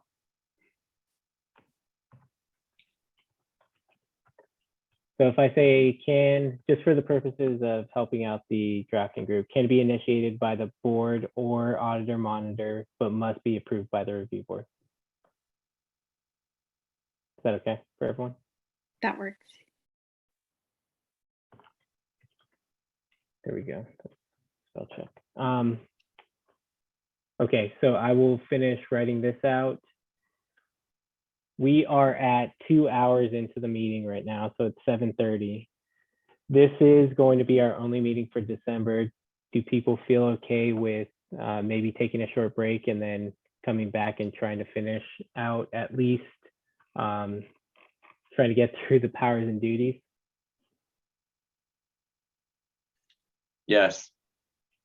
So maybe how long of a break? 5-10 minutes? Can we do 5? Yeah. Let's do a 5-minute break. So we will go to recess and we will come back at 7:35. We're now in recess. Thank you.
All right, we welcome back, everyone. We're going to call this meeting back to order at 7:38 p.m.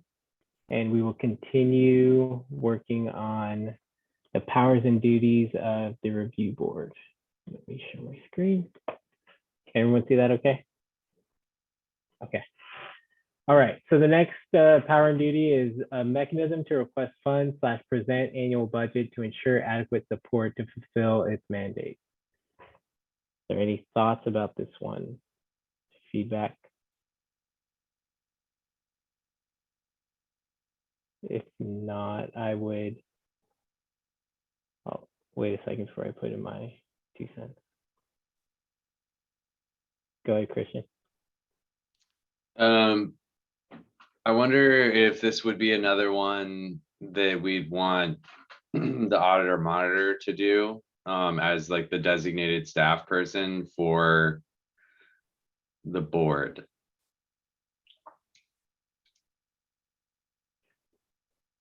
Good question. Lizzie? This is where it becomes complicated, that if it's a staff person, that might be appropriate, but a contracted employee wouldn't really have, that ability or authority to request additional funds. And if this is a commission, that would then go to the city council for approval, as opposed to a city committee, which would, I think, go to the city administrator for approval. So this is part where having an understanding of what the body is would make it a little less cumbersome. If I'm understanding this correctly, these funds and the annual budget would be to support the entire oversight body or model.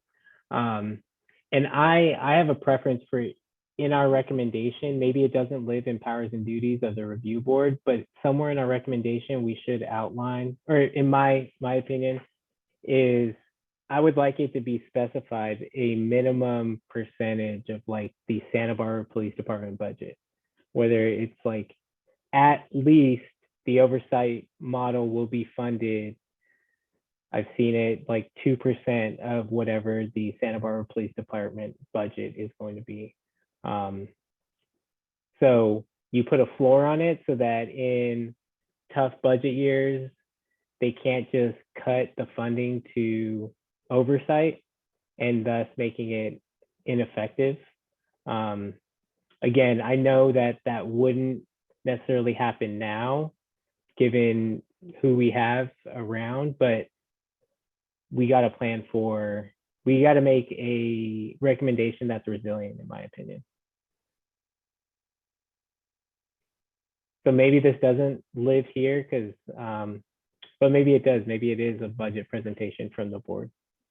I'd love to hear from you all.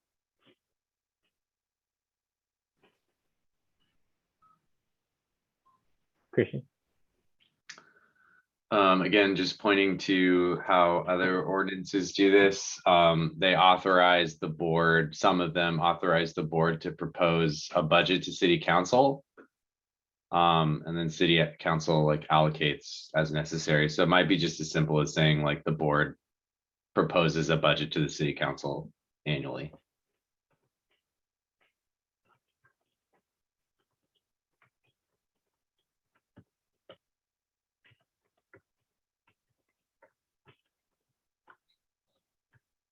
I worry that if we do, I'm concerned if we do specifically say annually, then what about, in the situations where we need expert work that we need a contract, and then we'd have to wait for a year later. How do we request funds? That's a good point. Rachel? Yeah, well, yeah, just to agree with that, I do think we should probably separate that out, that like propose a budget annually and as a separate duty power, be able to, yeah, like request contracts just like we've done. I like the simplicity of that sort of for the language. But I do also, I mean, I agree with you, Gabe, that like we should have, if possible, find a place to put in some kind of specific metric related to the funding for this, right? I mean, this is kind of the same thing with the data comes up, like everything is contingent on the relationships and the culture at the given moment. But since we are, you know, this is just recommendations, I feel like if there is a place for us to be specific about that, I just like that idea of tying it to something else, that if that something else fluctuates, that this oversight body is going to be taken care of, like in accordance. Serafina? I also second that. I think that's really important. And also we may want to consider adding adding like a budget section separately. So that way we can go through these details and say, you know, it's going to be however much percent of the police budget or wherever we want the money to come from. And then maybe we can also separate out and say that they should be able to request contract services again. So it's not an annual thing. So I think that could be that. But I think Lizzie does bring up a good point of, if this is a review board, would they still be going to city council for their budget? Or is it just if it's a commission, or how would that work? They would definitely need to be involved in the budgeting process that's ultimately approved by city council. Okay. So yeah, at some point, some part of the oversight model is someone from it is gonna have to present a budget. Okay, that makes sense. Yeah.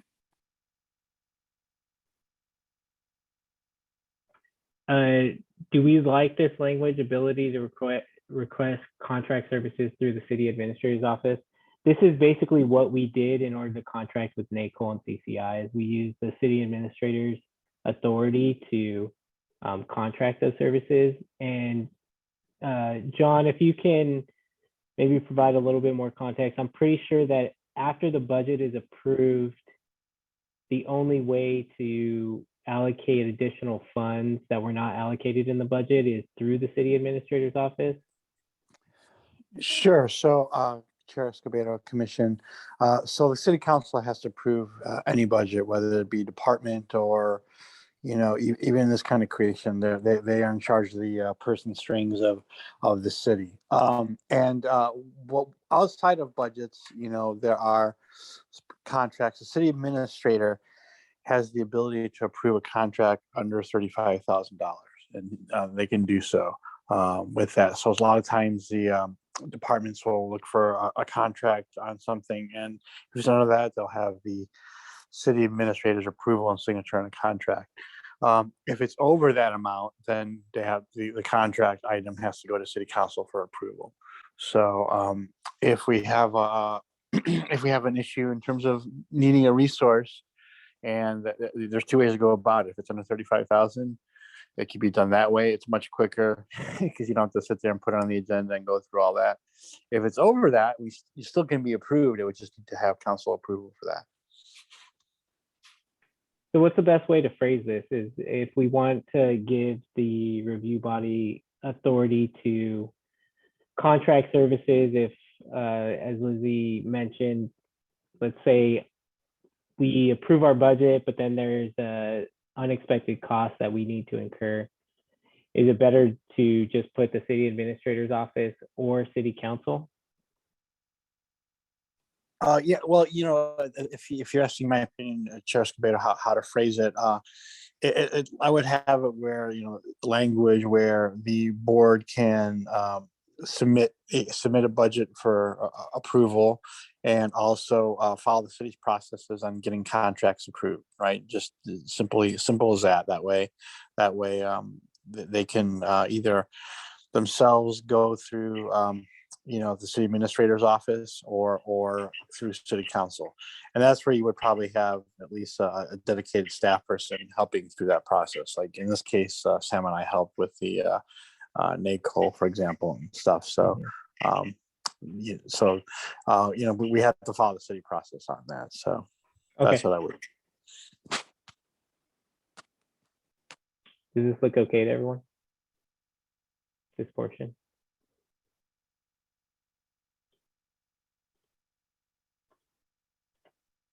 Annual report required that presents outcomes, budget, info on climate surveys, recommendations.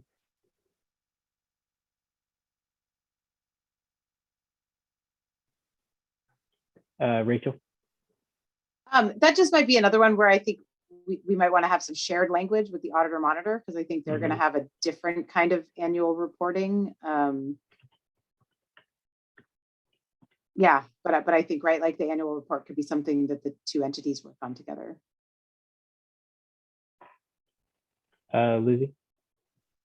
Would you mind scooching the page over a little bit? It just looks like an incomplete sentence to me. So what are they doing? Are they preparing it? Are they presenting it to council? Are they presenting it to community? So just a little bit more clarification on what that is. Christian, and then Anna.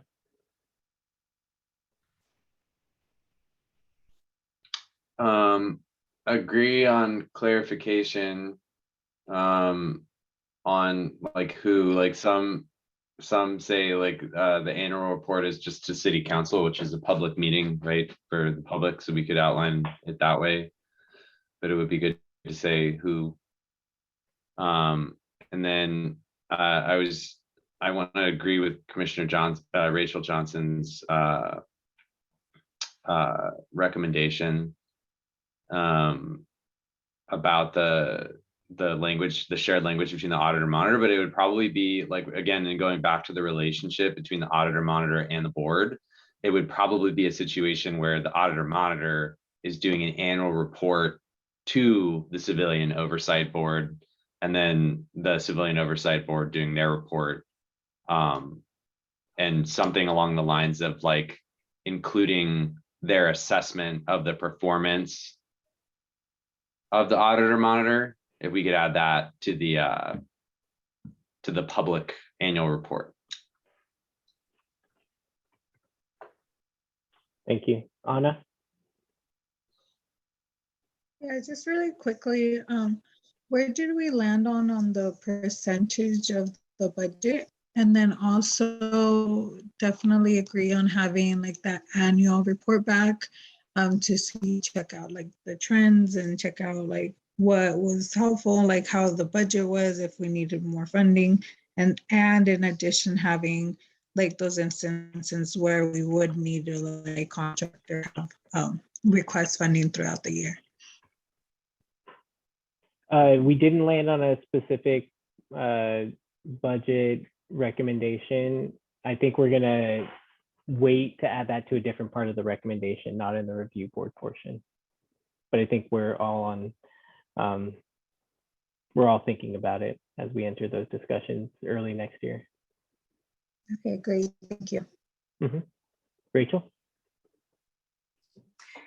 Yeah, just in terms of maybe another sub bullet point here, I definitely agree that I think the commission's reports, certainly on things like budget expenditures and stuff like that, would be appropriate to council. But I don't know, I think I'd like to see some language in here, like also work with city staff to develop like a publicly distributed report that's like multilingual, right? Multi-accessible kind of, because I think since we're doing, climate surveys, there's going to be a lot of public outreach. I feel like we should have some language about that specifically.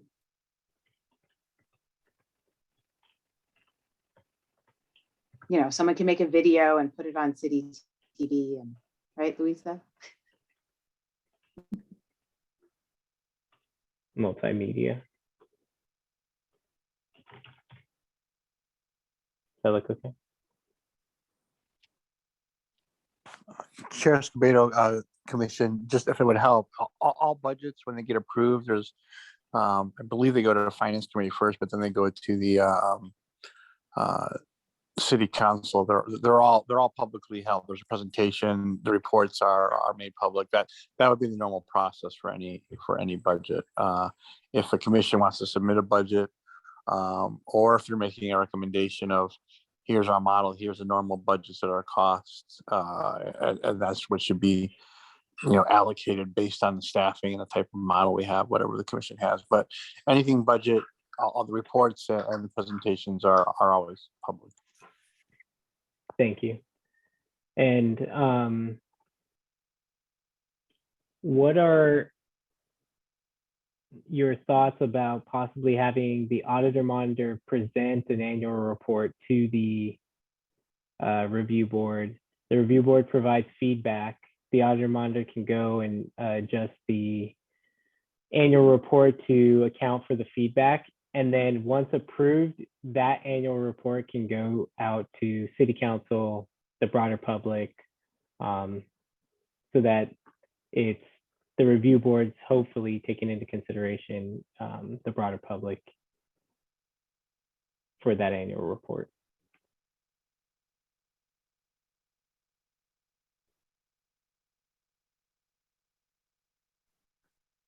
I think I'm in agreement with that. Okay, cool. I'll add that later. All right, let's hopefully get through these. All right, adopt rules and regulations, establish bylaws, elect chair, vice chair for the commission. If I may. Mhm. Sorry, did you raise your hand, Rachel? She's getting Okay. thumbs up. So I think that we may have mistaken this part with something that's more related to like the composition, like the way that other ordinances do this, they like outline procedure, because this to me is like a procedure issue, not necessarily a power and duty. And maybe we could pull that, Chair, to add to the composition section as like a procedure outline. Procedure, not duty. Okay. We can come back to that. And just as a reminder, depending on how the structure is set up, commissions have a specific process. And if it's a department, they don't need bylaws. So just kind of keep that in mind. Yeah, thank you for that reminder. Next one is subpoena power. I know this one has come up a little bit, but we haven't really gotten too much into it. And this might be a topic for another night when we can have more robust conversation about it. Are there any thoughts about that? Well, if I could just make a suggestion, if we could give guidance to the drafting committee on this, we'll draft up some stuff and then we'll have robust discussion about the draft. Fair enough.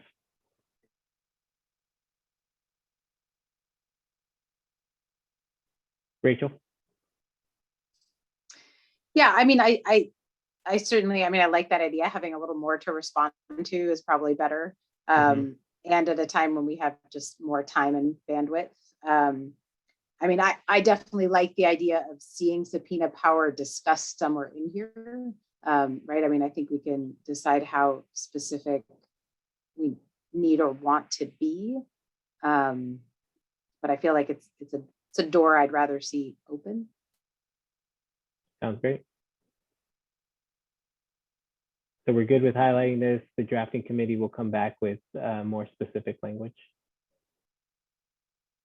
Cool. All right, required training. I feel like we can probably take this one off. There's going to be a whole nother section of training. Rachel? I think that was an accidental button push.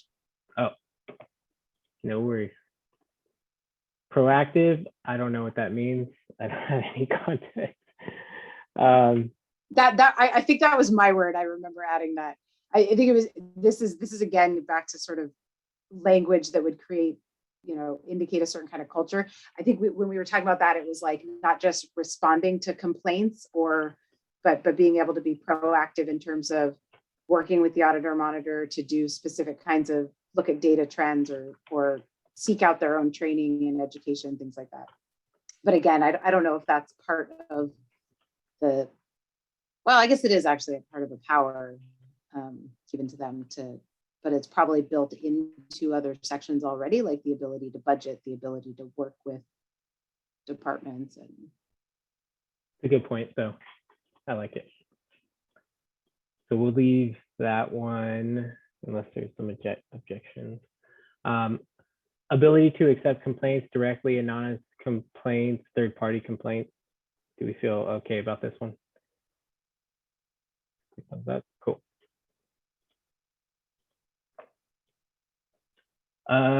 Board involvement in the hiring, firing process of the auditor monitor in partnership with established city process.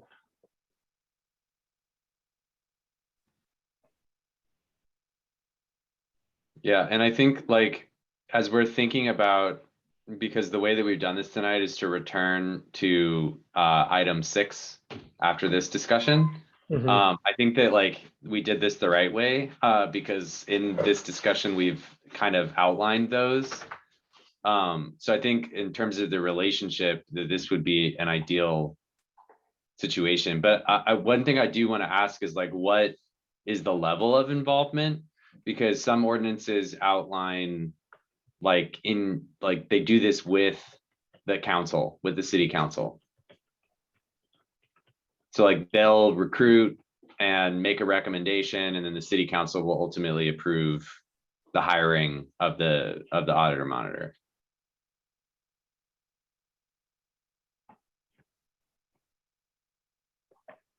Any feedback? My first impression is that it would likely have to be in an advisory role. I don't know that the commission would be able to handpick who the auditor monitor would be. John, would that fall to the city administrator, the ultimate decision?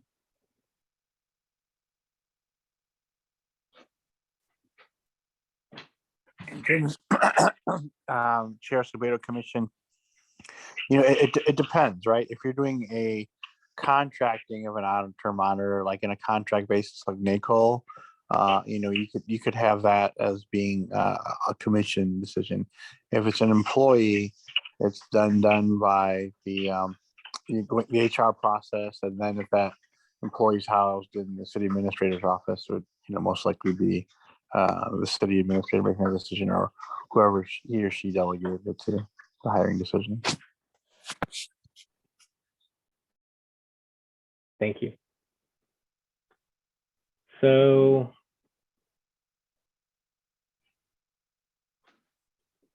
I guess this is a good time to ask, would you all want it to be a contract position that's decided by the review board, or would you want it to follow the normal hiring process where the review board is maybe an advisor to the ultimate decision maker?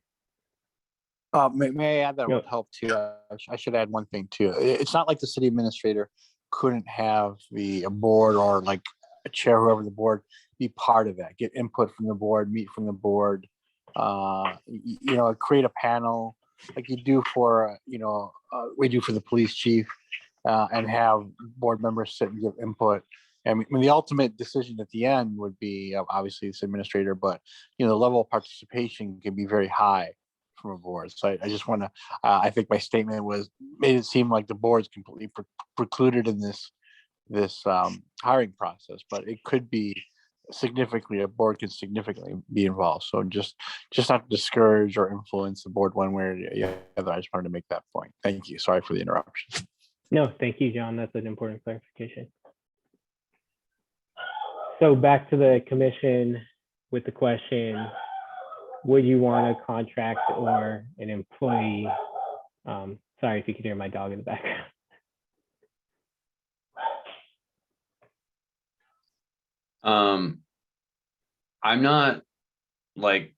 I'm not super married to one or the other.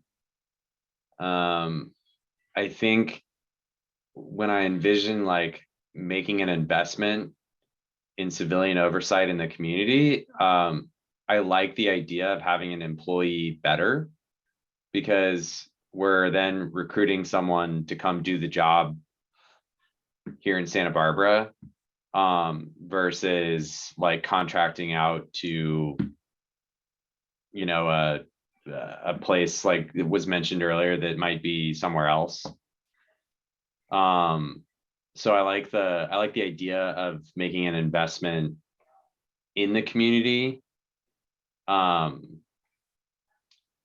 way of, you know, hiring someone as a full-time employee. But again, like, I think that if there are other models that are doing this and there's reputable organizations for contracting this out, I think that that's a viable option.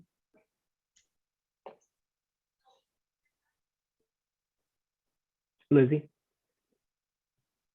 If we're going to have the restrictions that we've talked about of, you know, the person not having experience in certain areas or family members with relationship or experience with law enforcement, and then being able to renew or not renew a contract, that has to be a contracted employee. Otherwise, we are limited to HR practices, which, you know, they're hired through the city, they're evaluated through the city, they have to be terminated through a process as opposed to renewing or not renewing a contract.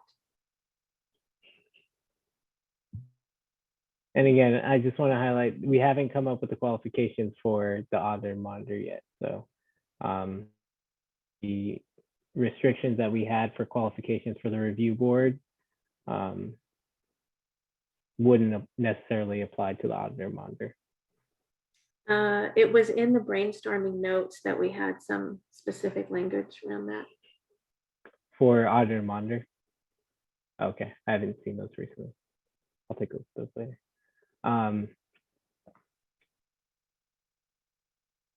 So we could do this a couple of ways. We could go, the drafting committee can go and then come back with examples from other jurisdictions and maybe 2 examples, one from like a contracted and one from an employee perspective when we come back to the commission. How does everyone feel about that?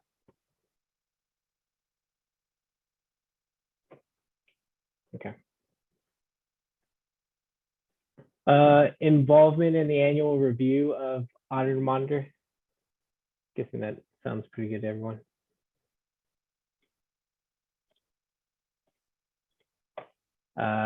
Website and other community outreach, directing the public facing element of the Oversight's website.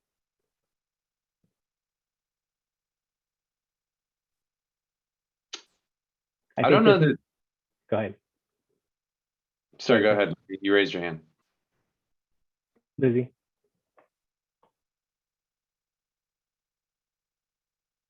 Sorry. I may be having a little more clarification on this, like, are they designing it? Are they giving input on it? Are they, you know, yeah, what does that mean? I think I vaguely remember us discussing this is trying to design a website or other outreach tools that are more inviting than our current Community Formation Commission website. Rachel? Yeah, I think again, just here for suggested language for the drafting committee, that this is just a place where we could also add stuff like work with city staff. Like, you know, they're not going to be responsible for designing a website, right? Or implementing it, but it's just having that input on content and accessibility, especially. Yeah.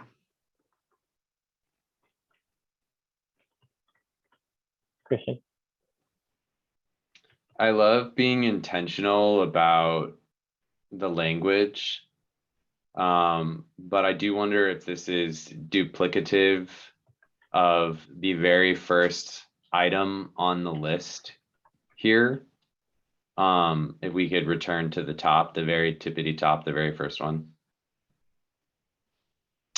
which is ongoing evaluation through community climate survey and evaluation mechanisms, which, you know, maybe like calling these out specifically, like the role of the board too, the power and duty is like community outreach. And if we just kind of maybe don't say specifically what they should be or give some suggestions, but just like, I think that that is all covered under like the duty of the board is to do community outreach. And we can be intentional about adding like using modern technology, accessible technology, whatever. But I think that community outreach is ultimately the duty. Rachel? Yeah, I mean, that's an interesting point because like, right, I feel like with a lot of this, we're talking about how to be specific enough or vague enough to like not lose things. I feel like, I don't know, I guess I'm inclined in the other direction to err on the side of including as many specifics in our recommendations as we want, just because, right, like that's just what they are at this point, is recommendations. And I think, I mean, as much as we would hope that, you know, whatever commission is formed would have the same sort of thoughtful intention around community outreach, like every commission is going to have a website, right, where agendas and notices are going to be posted. So I guess I feel like, why not mention it specifically as something we've identified as being a problem or like a barrier to access, at least in the recommendation phase, right? Because then if it goes through, then at least it helps guide that first cohort, that first you know, iteration of the commission, right? Because I guess, and I mean, I don't know, y'all could correct me if I'm wrong, but like, to me, that's a way for us to sort of bake into this some of the things we've really thoughtfully, you know, discussed over this year, rather than having them start over and have to learn for themselves while that website is really inaccessible or like causes problems for the public, right? Good I point. mean, I don't know what other people think about that. Lizzie? So this just seems, I mean, I love all of the recommendations here, but it just seems different than what I'm hearing that some folks thought this role would be. So I heard that this oversight body is only doing oversight, but then I'm seeing here that now we're like advising on the website. So is that the staff role? Is that the contracted role? And this is, you know, I don't want to harp on that again, but why I felt like it was really important for us to understand what the structure is so that we know who we're asking to do what. And all of these recommendations are wonderful for something that's doing more than just oversight, that's doing more than just looking at data that they're getting from the Auditor Monitor or just looking at investigative files. So this definitely has more of a role. Rachel? Yeah, I mean, that's totally a fair point as well. Like, I will definitely say, like, I am not one of the people that ever thought it was just going to be like oversight where things are presented and they're just sort of, you know, being presented with information and then like providing recommendations on that. You know, in a lot of these discussions, like I always just try to return to those initial, well, now that we have it drafted, that initial purpose statement. And for me, that's what I keep going back to, is if building trust and building those a new kind of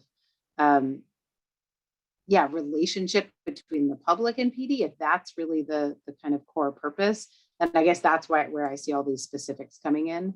Because I think you're right, you know, like that's a different purpose than just an oversight body. I guess maybe in a more limited scope, but I'm definitely on the side of it's not. I don't know. I don't see it as just that. So. Yeah, I'll just add a point. I agree with that. That's obviously going to be more, especially because community outreach is such an important aspect of the review board portion.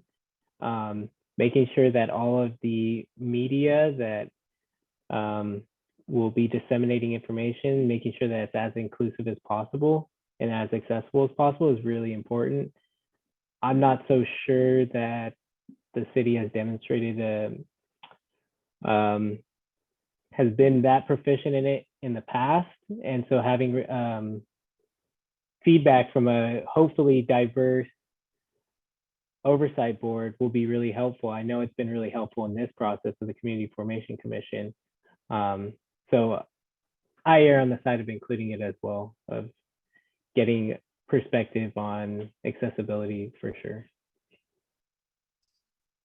Actually just reminds me of something really simple, but when we do kind of discuss next or have these brainstorming documents up, could we also have that purpose statement like on the screen in front of us? Because I feel like, right, like that was one of our first things where we all, discussed and voted and really, approved kind of that first language. But yeah, I mean, I just didn't pull it up in front of my own screen tonight, but yeah, it's a good but point. yeah, I mean, I appreciate Lizzie, like you asking those questions, because I do feel like, right, that's what we need to keep doing, because, on some level, you're right, we can still fall into like more brainstorming at this phase when we're really supposed to be moving in the other direction of drafting clear and succinct, hopefully, recommendations around this. So do we fall on just maybe we'll draft some language for this and return, or do we want to save this for future discussion?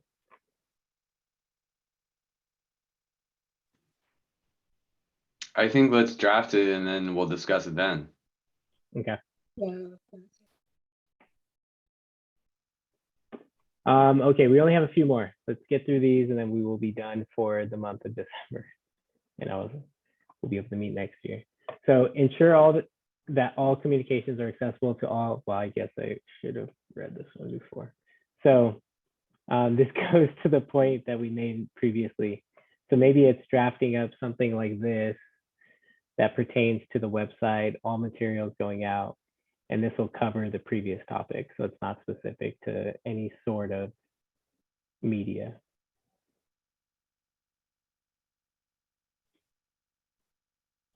Not hearing any objections. I think we already touched on this one about the process between the auditor monitor. So are we good with skipping this? Okay.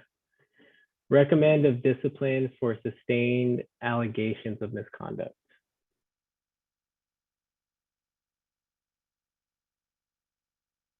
Any feedback on this one? Lizzie? And then I'm just wondering with that, thank you, if it would be recommending it to city council or to the chief. Wondering if we need to be more specific on that. I don't know. I'd imagine that it would have to be the chief. Chief Melekian, did you want to weigh in? I did, and thank you. I'm not clear from your discussion about how this seems to be in conflict with what you've been talking about before about the disciplinary process, because presumably when the professional standards investigations are completed and the legal process runs its course, which is a review by the chain of command up to the chief of police and a recommendation of whether or not the complaint is sustained and then what the level of discipline is.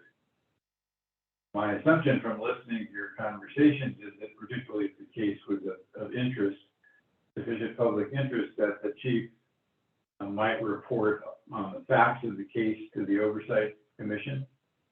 But it gets in, there are some police officer protections that apply to this, and the Oversight Commission, at least the way you've been discussing it, would not be conducting the investigation, nor would they be recommending discipline. They would presumably be reviewing the department's process and the chief's conduct or the chief's decision as to whether or not they agreed with it.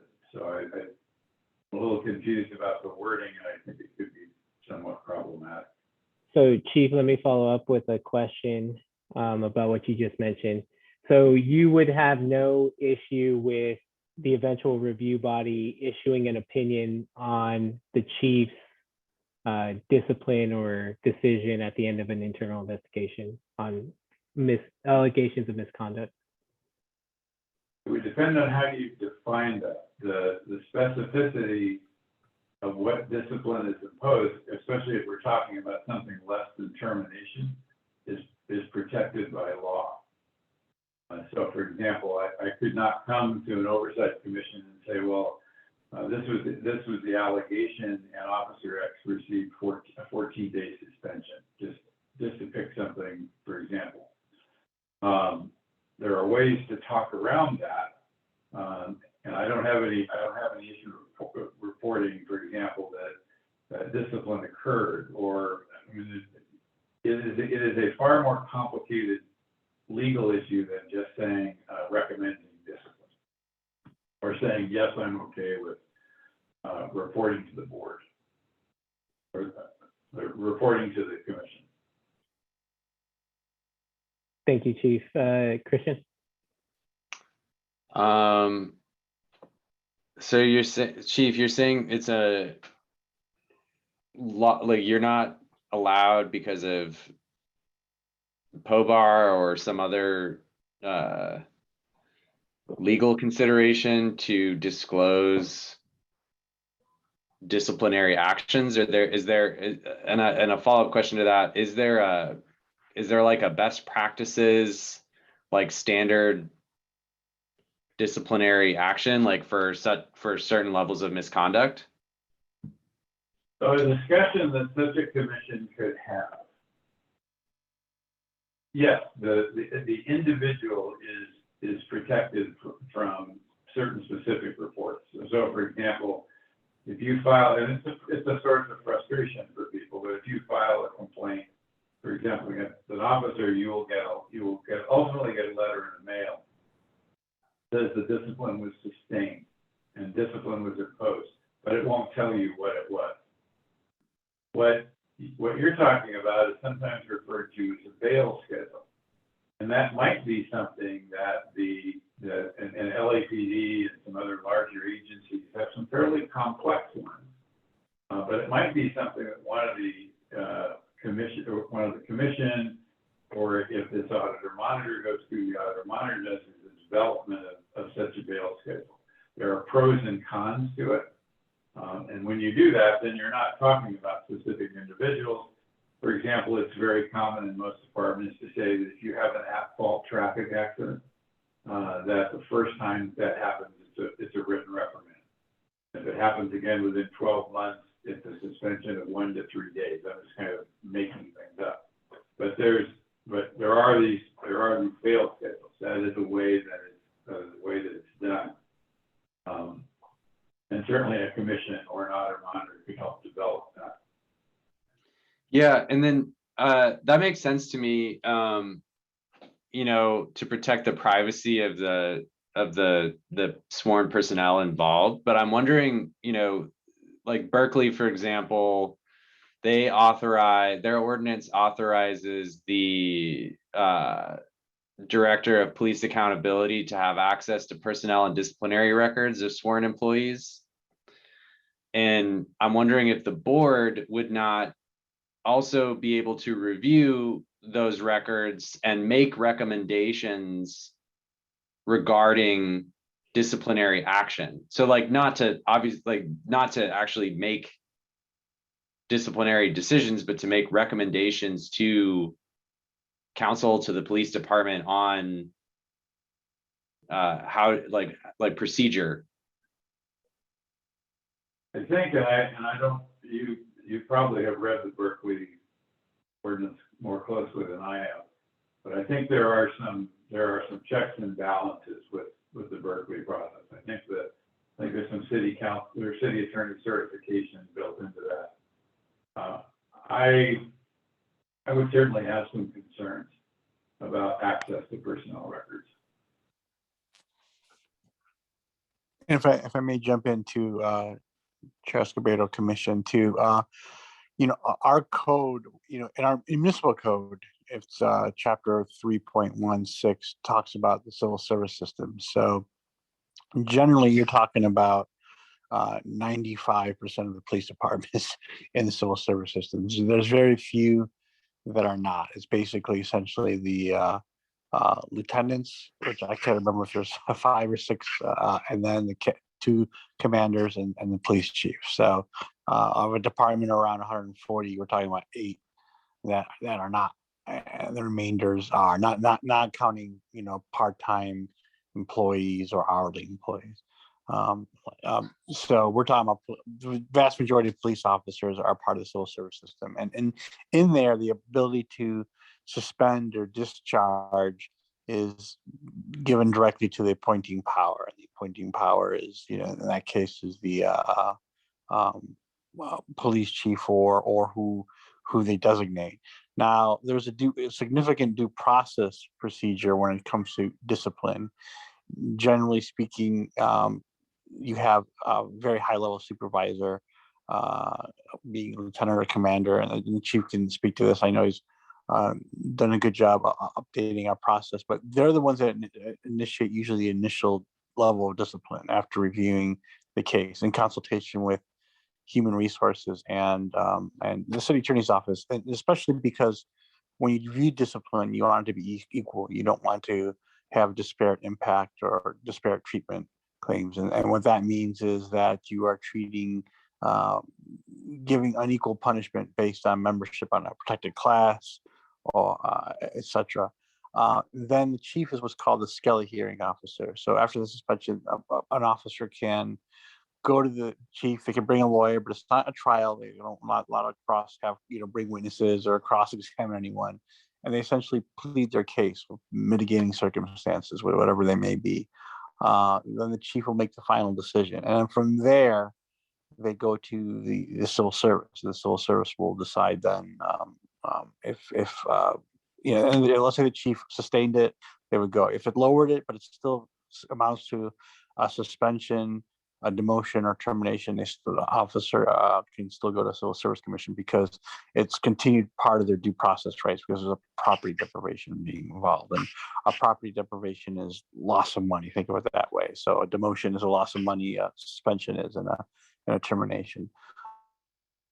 And that's usually and so there have so we have it at the code of who can discipline and why. So I know we'll talk later about like doing legal review once we have a recommended report, but I just wanted to add that point in. And then in terms of personnel records, there's a recent case out of Ventura that I mentioned a couple months ago that talks about who has the ability. And in that case, what happened was the police department suspended or terminated. Actually, wasn't a police department; it was a DA's office. They terminated a DA investigator, and that DA investigator wanted to go to court to challenge it, and the police department just filed with court in public the personnel records. And what the police officer and the police union alleged was that's a POBAR violation because they disclosed these records in public, and that they violated POBAR.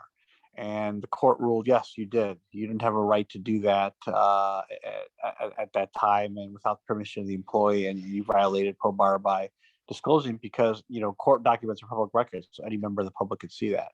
So that's what the chief was getting at. It's very personnel records, which include investigation reports, are very sensitive, and they are protected by POBAR. And if a commission is to review it, they review it in public, right? And all of a sudden you have public access to it, which causes significant problems with that.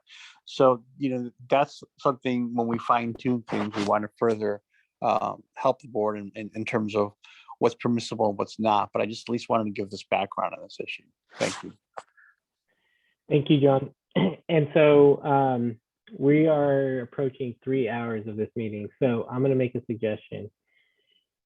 Does the commission feel okay with us, maybe the drafting group for the review board portion, inviting John and Chief Malekian to our drafting work group meeting, and we can work out this issue and come back to the commission with some language based on that discussion.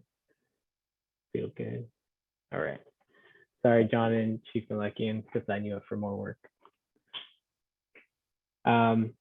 Okay, so we'll come back with more info on that. I'm guessing that we can skip this one. And then are we good with keeping this ongoing evaluation of law enforcement agencies training? Wasn't that already covered up above in like we had policies, procedures, and training? Yeah, I think you're right. My mind is much No, better. our brainstorming minds definitely repeated themselves a couple of times. So no worries. So then I guess that puts us in a good spot for the drafting work group. I think we got a lot of information about not only powers and duties, but also the possible relationship between the board and Auditor Monitor. So Christian? – Sorry, just one more thing. And I wanted to get Commissioner Rodriguez's opinion on this and the rest of the board as well. But some of the other ordinances and the powers and duties outline the relationship between the Civilian Oversight Board and the Police and Fire Commission. And I'm wondering if that would be something we'd want to outline here as well. I think it would be helpful because there's some overlap. And I think it would just really help to get clearer on what we really want this role to do. Because I'm hearing that what the list here is not always consistent, but what we're saying we want. But yes, I think for this purpose, having some clarity on, or just simply saying a cooperative relationship with the Fire and Police Commission and the Civil Service Commission. And one of the, I had spoken to Mr. Colon a couple of weeks ago, and one of the things that he had mentioned is when we have actual draft language, he, along with Mr. Doimus, will sit down and evaluate where those conflicts are, or where there's some overlap with the Fire and Police Commission and the Civil Service Commission. So I imagine at some point in the future, once we have some draft language, we'll be able to navigate all of those conflicts or issues. Mm-hmm.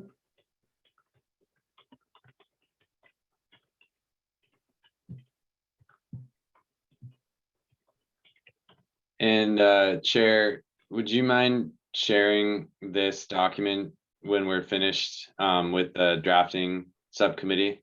Absolutely. Thank you. All right. So I believe that that is it, unless there's any other powers or duties anyone wants to go over. But if not, then Sam, can we open up public comment for this item? And if anyone's in the public, kudos to you. All right, give me 1 second, Chair. If there is anyone in the public that would like to speak on item, I believe we're on item 8, discussion on review board powers and duties, please raise your hand. If there's anyone in the public that would like to speak on item 8, discussion on review board powers and duties, click on the raise hand icon. There are no raised hands. Thank you, Sam. So with that, we will close out this item. I know we were going back to item 7, but if it's okay with everyone, I'd like to skip item 7 and just go to item 9, future business, which the only updates I have for future business is we will not be meeting a second time this month, so we all get an extended break. And with that extended break, hopefully we're resting, because in January we may have to do 3 meetings in order to get through the draft language. So I did just want to put that on everyone's radar. We're not sure It's likely going to be the first 3 Wednesdays of January, but we can check in with everyone to make sure that that fits everyone's schedule. But we do get a few weeks off for the holidays, and I'm hoping that you all get some time with your loved ones and get some restorative time for yourselves as well. And Likewise, Gabe, for you too. yeah, absolutely. I appreciate you all. Sam, I don't know if we have to open up public comment for this one, but Let's do it anyways. let's do it. We're on the side of caution. So this is future business. If there's anyone in the public that would like to speak on item 9, future business, please raise your hand. If there's anyone in the public that would like to speak on item 9, future business, please click on the hand raise feature. There are no hands raised, Chair. All right. So with that, we are done for this year. It's been a crazy year. I appreciate you all. You've all done an amazing job. And we are so, so close. You all are doing amazing. So I appreciate you all. Happy holidays. Good night, everybody. And happy Good birthday, night, Cammie. everyone. Bye. Yeah. Happy New birthday, Year. Cammie. Happy Happy birthday. birthday, Happy birthday, Cammie. Cammie. Take care. Happy holidays, Bye. everyone. Bye.